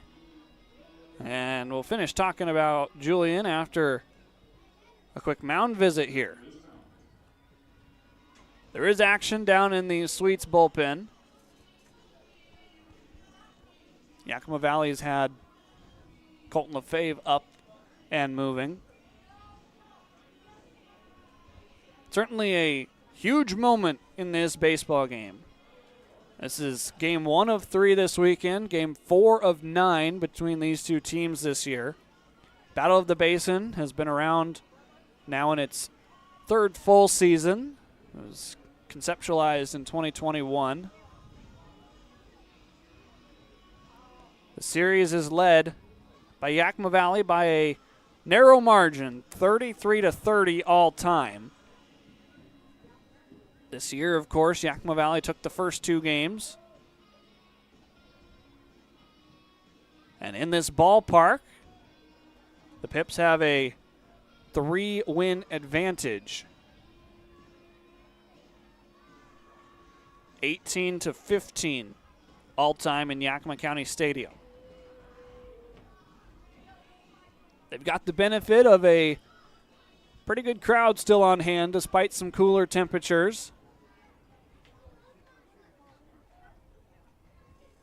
And now Julian Angulo standing up in the right-hand batter's box,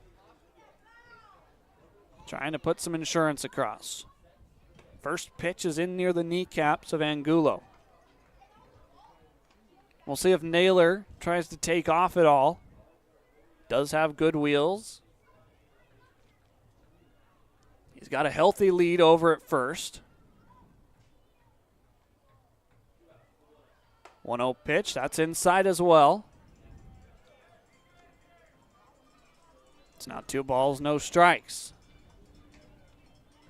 Yakima Valley desperately searching for a couple of wins. 4-11 on the season. 2-0. There goes Naylor. No, he bluffed, went halfway, and now is on his way back. Strike 1 to Julian Angulo. Season started off pretty well for Yakima Valley. A 1-2 road trip to Wenatchee, who is currently atop the North. The 2-1 from Solomon. This one is stung out towards the shallow part of right field. Scaldaferri is calling everybody off on the cut of the grass, and that retires this side. A couple of runners are left on, and we go to the 8th inning. Yakima Valley still leads by 2. It's 6-4 Pippins. Here comes Colton LaFave out of the bullpen. We'll have his numbers next. I love coming in here. Everybody is always super welcoming. They always greet me by name. You can tell that everyone here actually likes working here. My favorite thing about Walla Walla orthodontics is how nice the staff are. They're funny, fun, and they're helpful. I had what was called 3D braces. They were the same color as my teeth. People would say, "Oh, you have braces?" They didn't even know that I had braces. I highly recommend this orthodontist office. What do you want? It's just not that easy. What do you want? Seafood? Mediterranean? What do you want? Hey guys, what about Westside Pizza? I love Westside I Pizza. love West Side. I love West Side. Yeah, the Hawaiian's great. Let's do pizza. Westside Pizza? Yeah. Problem solved. Gross. Westside Pizza, saving relationships since 1996. Seattle-born stand-up comedian and impressionist Adam Ray, live at Legends Casino, Friday, July 11th. Known best for his Netflix special, Adam Ray is Dr. Phil Unleashed, as well as his popular YouTube channel. If you don't know what Citizens app is, it's an app you can put on your phone that notifies you of all the danger that's lurking. That sounds like fun. Yeah, there's a lot of people cooking for Cocoa Puffs right outside your door. Tickets on sale now at Ticketmaster.com and Legends Gift Shop. Don't miss Adam Ray, live on July 11th at Legends Casino in Toppenish.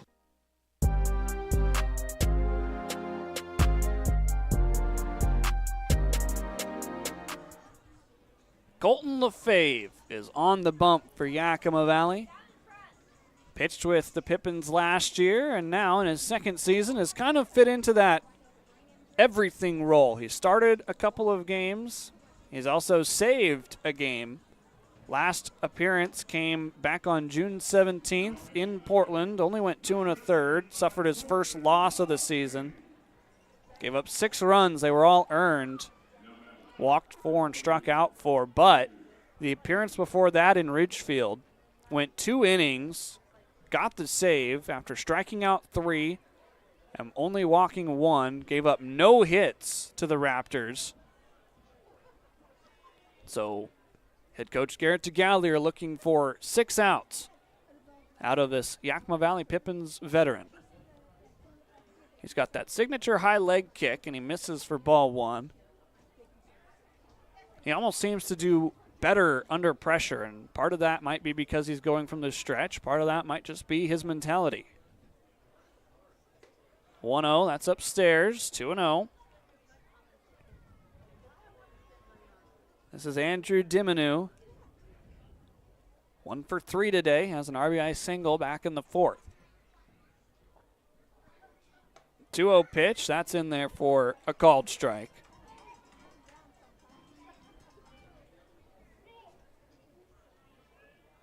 LaFave trying to lock this one down. 2-1. This one's ripped into left field. Neil Jansen's going to quickly get over to it.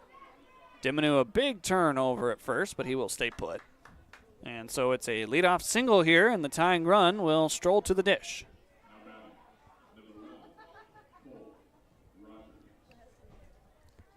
So now Cole Rogers was plunked back in the 7th, picked up a single in the 3rd, but was left stranded. There's been a lot of traffic tonight for these two squads. Only been 3 combined clean innings. LaFave sends a first pitch strike right over the upper 3rd. Diminu does get a pretty good secondary. We'll see if he's at all trying to steal and maybe force the issue. Rogers, 1 for 2 today. Big cut. So now LaFave commanding the count.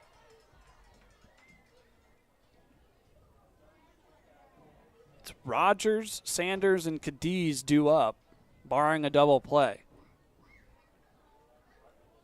Pippins have not turned a double play yet tonight. Check over at first, and now the 0-2. Wave and a miss. LaFave gets his first strikeout. 1 down here in the 8th.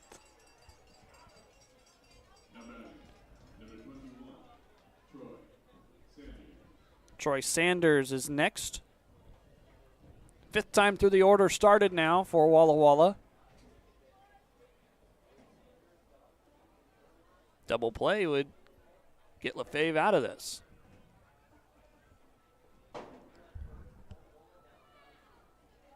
First pitch to Sanders. That's inside.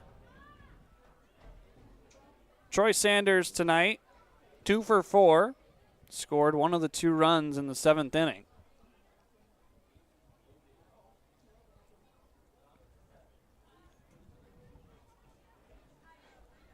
One ball, no strikes. This pitch is sent out to center field. Pretty shallow. St. Cyr ranging in, but he'll get there standing up. That is a big second out.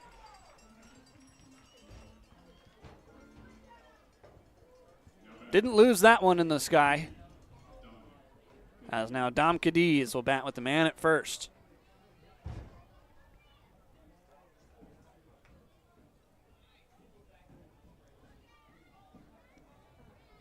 Cadiz singled back in the 5th. Walked in the 7th, but was left stranded at 3rd base. First pitch right in there. 89-mile-an-hour fastball from Colton LaFave.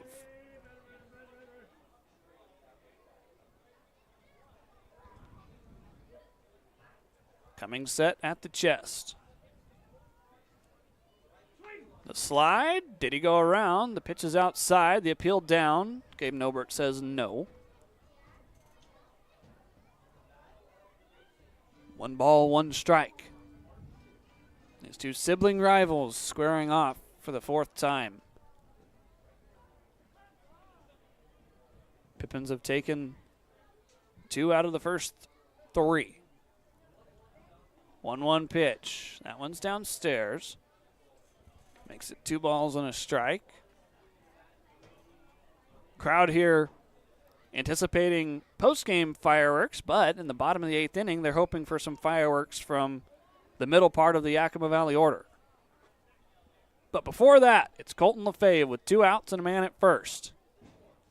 This pitch is a broken bat, flare out towards center field. It's going to get down in front of St. Cyr. Rounding second, strong throw from the center fielder. It bounces away from Allen, but Colton Lefebvre doing his job and backing up the throw. Give it a single for Dom Cadiz and then advancing to second on the throw. And now the go-ahead run will stride to the plate with 2 outs.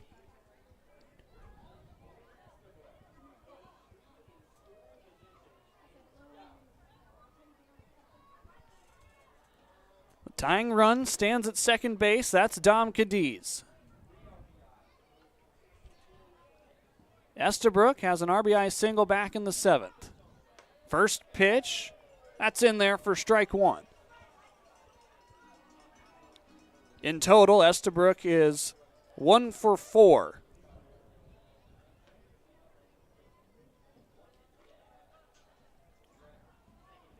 Waves a 2-toned bat behind his head. From the windup, an 0-1, dances below the zone. Makes the count 1-1.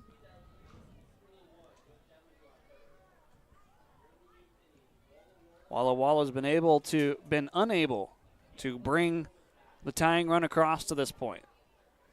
1-1, that's in there. Now 1 ball and 2 strikes. They've had chances now in back-to-back innings.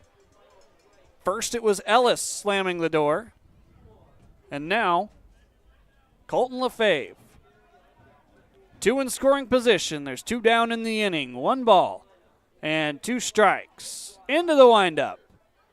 Pitch on the way. That is called strike 3. Another dot from a Pippins pitcher. And we go to the bottom of the 8th. It's still 6-4 Yakima Valley. The Coliseum in Rome had their gladiator games, but it can't compete with Legends Casino Hotel's Coliseum of Cash. During our Summer of Games Thursday drawings in June, we're giving away over $77,000 in cash, plus a new Kawasaki side-by-side. Just use your Legends rewards card to earn entries. Who needs Roman chariot races when you can leave them all in the dust in a Kawasaki side-by-side? All hail Legends Casino Hotel in June, and let this Summer of Games begin. At Cascade Natural Gas, we help smart businesses cover their bases. Old, new, and in between. No matter the age of your building, they all benefit from energy-efficient choices. Cascade Natural Gas offers a long list of incentives for energy-efficient upgrades. Upgrades that save your business money every day. Become one of the many Cascade business owners benefiting from the quality, comfort, and savings of energy-efficient upgrades. Join Team Energy Efficiency and take advantage of rebates from Cascade Natural Gas. Hey, your homework done? Yep.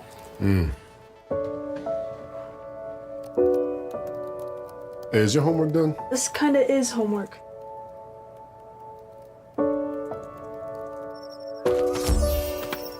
So, what do you think? I'm so proud of you. Can I play some more? Is all your work done? Washington's Lottery is a proud partner in the goal to promote college and career training. Each time you play, you're helping students statewide.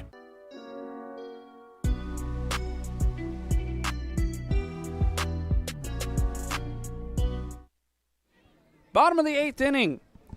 Yakima Valley is set to send 3, 4, and 5 to the dish.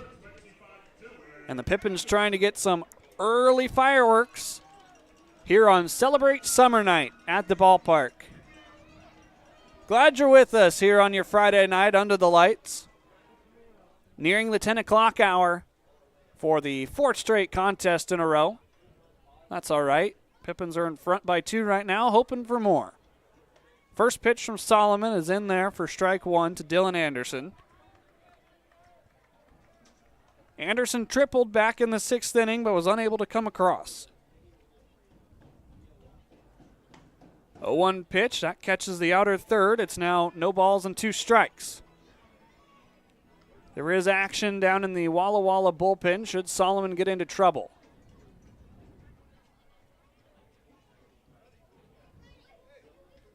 Into the windup, Solomon's 0-2. A wave and a miss. Down goes Anderson for the first out here in the 8th.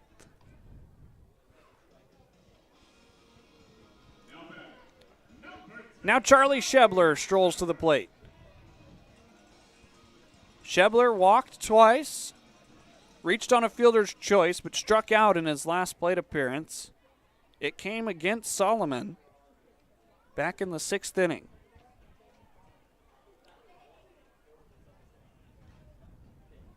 First pitch to Shebler is going to send it out towards shallow left. Chasing towards the line is the left fielder, and that is dropped. It's a fair ball. Charlie Shebler's up at second. Dimona unable to come up with it. Give Charlie Shebler a hit.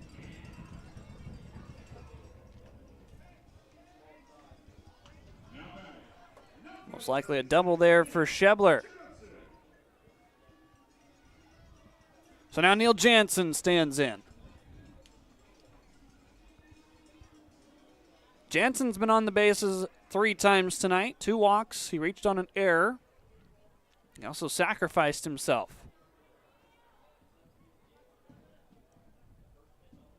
First pitch, a big cut. They do rule out a double for Shebler. What else were you going to rule it? Cole Hansen waits on deck.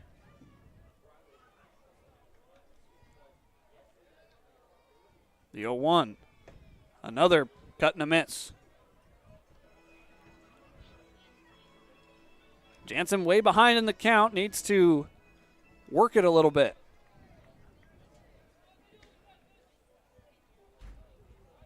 A key insurance run standing at second base. Solomon delivers the 0-2. Shebler's running. A swing and a miss by Jansen. Shebler is in safely at third. So despite the strikeout, the insurance run now 90 feet away. Stolen base for Charlie.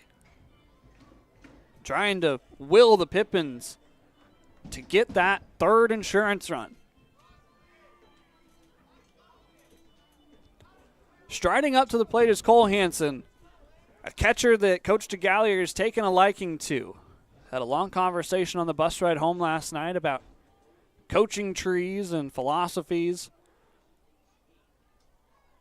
Hansen saw some quality pitching during practices with Oklahoma. As the first pitch dances into the zone, 0-1.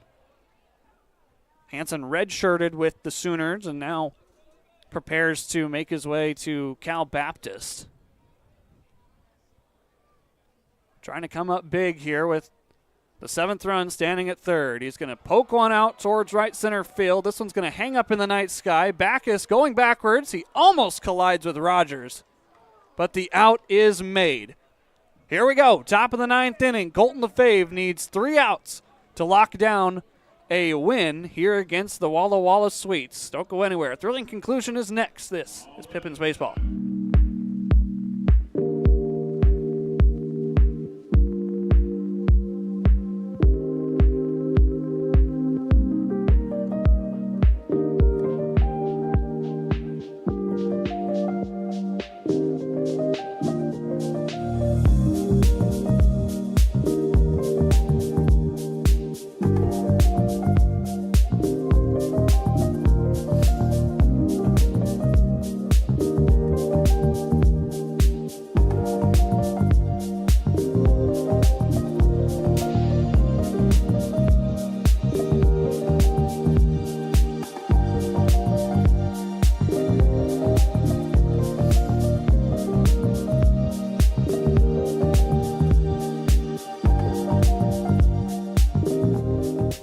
The savings continue with Bi-Mart's latest savings book. Pick up a copy from our employee owners in store today. 28-ounce Gatorades are 4 for $5. 12-ounce Red Bull drinks are 3 for $8. Get a Heinz picnic pack for $5.99. Best Way's 16-foot pool is just $329.99. And Yakima Bates Rooster Tail 6-pack is just $11.99. Plus save in the bonus zone on Werner Jerky and Dawn Dish Soap. Save store-wide through June 16th with Bi-Mart's latest savings book.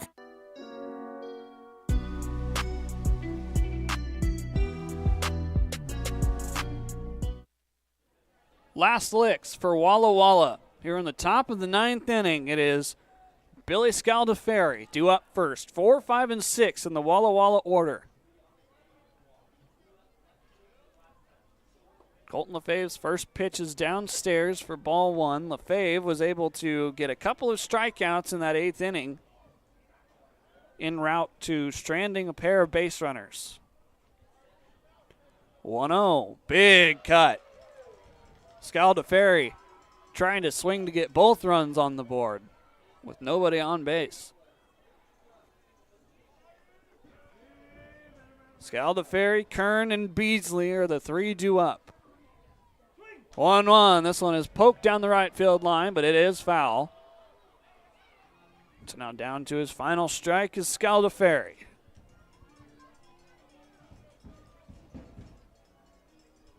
It just means more here in the Battle of the Basin. Yakima Valley got out to a 6-0 lead. Walla Walla has scored 4 unanswered. They're out hitting the Pippins 11-9. A 1-2. This one's fouled away.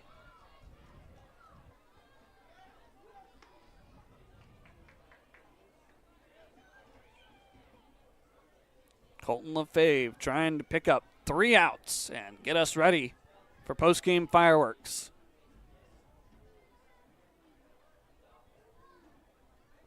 The 1-2 pitch. That's upstairs. 2 balls, 2 strikes. Offense very evenly split for Yakima Valley. Now the defense goes to work. The 2-2. This one's fouled back. Just able to get a piece of it. Scaldaferri. 10 o'clock here in Yakima as we're 3 hours into this contest. 2 balls, 2 strikes. Colton Lefebvre ready to go. Pitch on the way. This one's on the ground over to Shebler. Hop eats him up. He's got a good arm, though, and he recovers to make the play. That's the defense of an all-MAC defensive team member. So now Tanner Kern will stand in on the left side of home plate. Colton Lefebvre, 2 outs away from a 6-out save. First pitch right in there. Humming it in at 85. The last pitch came out of the hand at 90. Colton Lefebvre riding the adrenaline. 0-1. This one is sent out towards shallow left field. Ranging over Jansen. Still coming. He will slide and make the grab. Nice play, Neil Jansen. And there's 1 out left to get.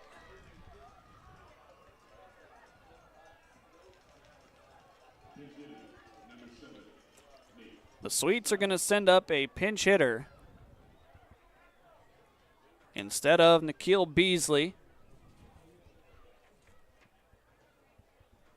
Looks like it will be number 7, Nate Stuyvesant.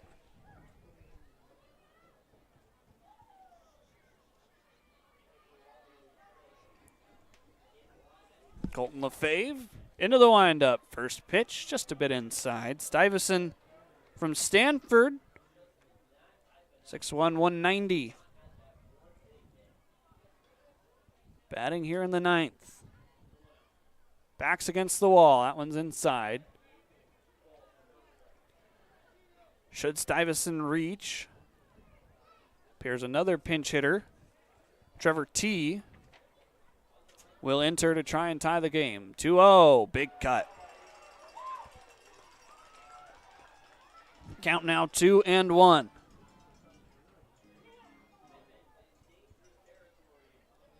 Stuyvesant with his back against the wall here in Game 4 of the Battle of the Basin. Big cut. And now, Walla Walla down to their final strike. The crowd getting behind Colton Lefebvre. Nods his approval. Into the windup, the 2-2. That is just inside.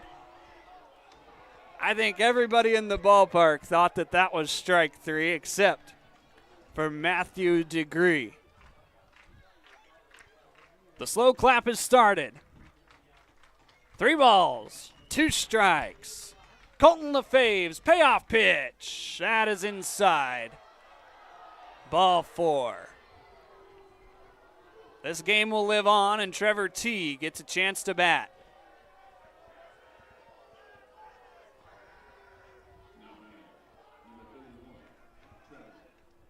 First free pass issued by Colton Lefebvre.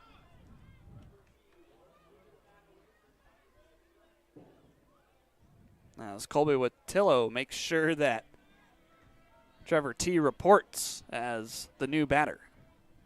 Certainly wouldn't want that to end the game. Stuyvesant is the man down at first base. Colton Lefebvre has to go back to the stretch. T is the tying run. And the first pitch. This one is lined out towards Dylan Anderson in right field. He reaches up, and he makes the grab. Yakima Valley is victorious here on the Friday night fireworks night. It's 6-4, the final score, and the Pippins are back into the win column. It's good to see a celebration from the boys out on their home field. Final score again, 6-4. We concluded at 10:04 p.m., just 3 hours and 3 minutes after we started. We've got some fireworks upcoming, so stick with us here on the broadcast. 5 minutes left until fireworks. We're going to do some post-game as we wait for the fireworks to get started. What a night for Yakima Valley after going down to Portland and getting knocked around in a couple of contests. Pippins were able to rebound and play a better game last night. They didn't get the result they wanted, but they did play a much cleaner and a much closer game, and that kind of transitioned into how this game and this feel was kind of going to go. Coach DeGallier was very vocal in the pregame meetings with these guys to play loose, play fun, and just try and go out there and do your job. He talked to me pregame about being able to go out and execute pitch by pitch. Ian Moad is going to be my Cascade Natural Gas High Efficiency Player of the Game tonight. The offense was too evenly split to really decide an offensive player of the game, but Ian Moad able to go 6 innings, 7 hits, only giving up 2 runs, 1 walk and 8 strikeouts. If I had to choose a second one, I'd probably go with Colton Lefebvre again. Earns his second 2-inning save of the season. Gave up 2 hits, no runs allowed, walked 1 and struck out 2. Faced 9 batters in his 2 innings of work as we are 3.5 minutes away from the fireworks show. Some other numbers from tonight. Langan Naylor was 1 for 3 with a run and an RBI. Julian Angulo was 2 for 5 with a run scored. Dylan Anderson 2 for 5 as well. He also recorded the final out of the ball game. Neil Jansen was 0 for 2, but Charlie Shebler was 1 for 3. Cole Hansen 1 for 5 tonight with an RBI. Ethan Buckley 1 for 3 with an RBI. Jaden St. Cyr 1 for 2 with 2 runs scored and an RBI. He also was on base twice with a walk. Jackson Burtis didn't have the day he wanted, going officially 0.0 innings, giving up 2 runs scored and an RBI. He also was on base twice with a walk. Jackson Burtis didn't have the day he wanted, going officially 0.0 innings, giving up a hit and 2 runs and a walk. But Evan Ellis was able to come in, close column here in the home ballpark. As we continue to count down towards our fireworks show, the lights will go off here in about a minute 45. It'll be game 2 of the Battle of the Basin. We will start at 5:35 p.m., so not the normal 6:35 p.m. start on a Saturday. We'll have Pippins pregame at approximately 5:20 or around there. And then we'll have game 2 between the Walla Sweets and your Yakima Valley Pippins. As we're now a minute 15, it's time for me to sign off. We're going to stay right here with the video, so stick around. But I'm Harmon Johnson signing off for now, saying stay safe, have a great night, and we'll talk to you tomorrow for game 2 between Walla and Yakima Valley right here at the Orchard. Pippins pregame at about 5:20. Final score again tonight, Yakima Valley 6, Walla 4. We're 50 seconds from fireworks. The crowd mic will stay live. Have a good night, everybody. We'll talk to you tomorrow.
Fans, the Pippins thank you for joining us here to celebrate Summer Night, presented by Toyota. We hope to see you tomorrow for Game 2 of this series between the Sweets and the Pippins, and the post-game Battle of the Basin skills competition. Game time is now. Game's on the 4:45. We'll see you then, but until then, please drive home safe.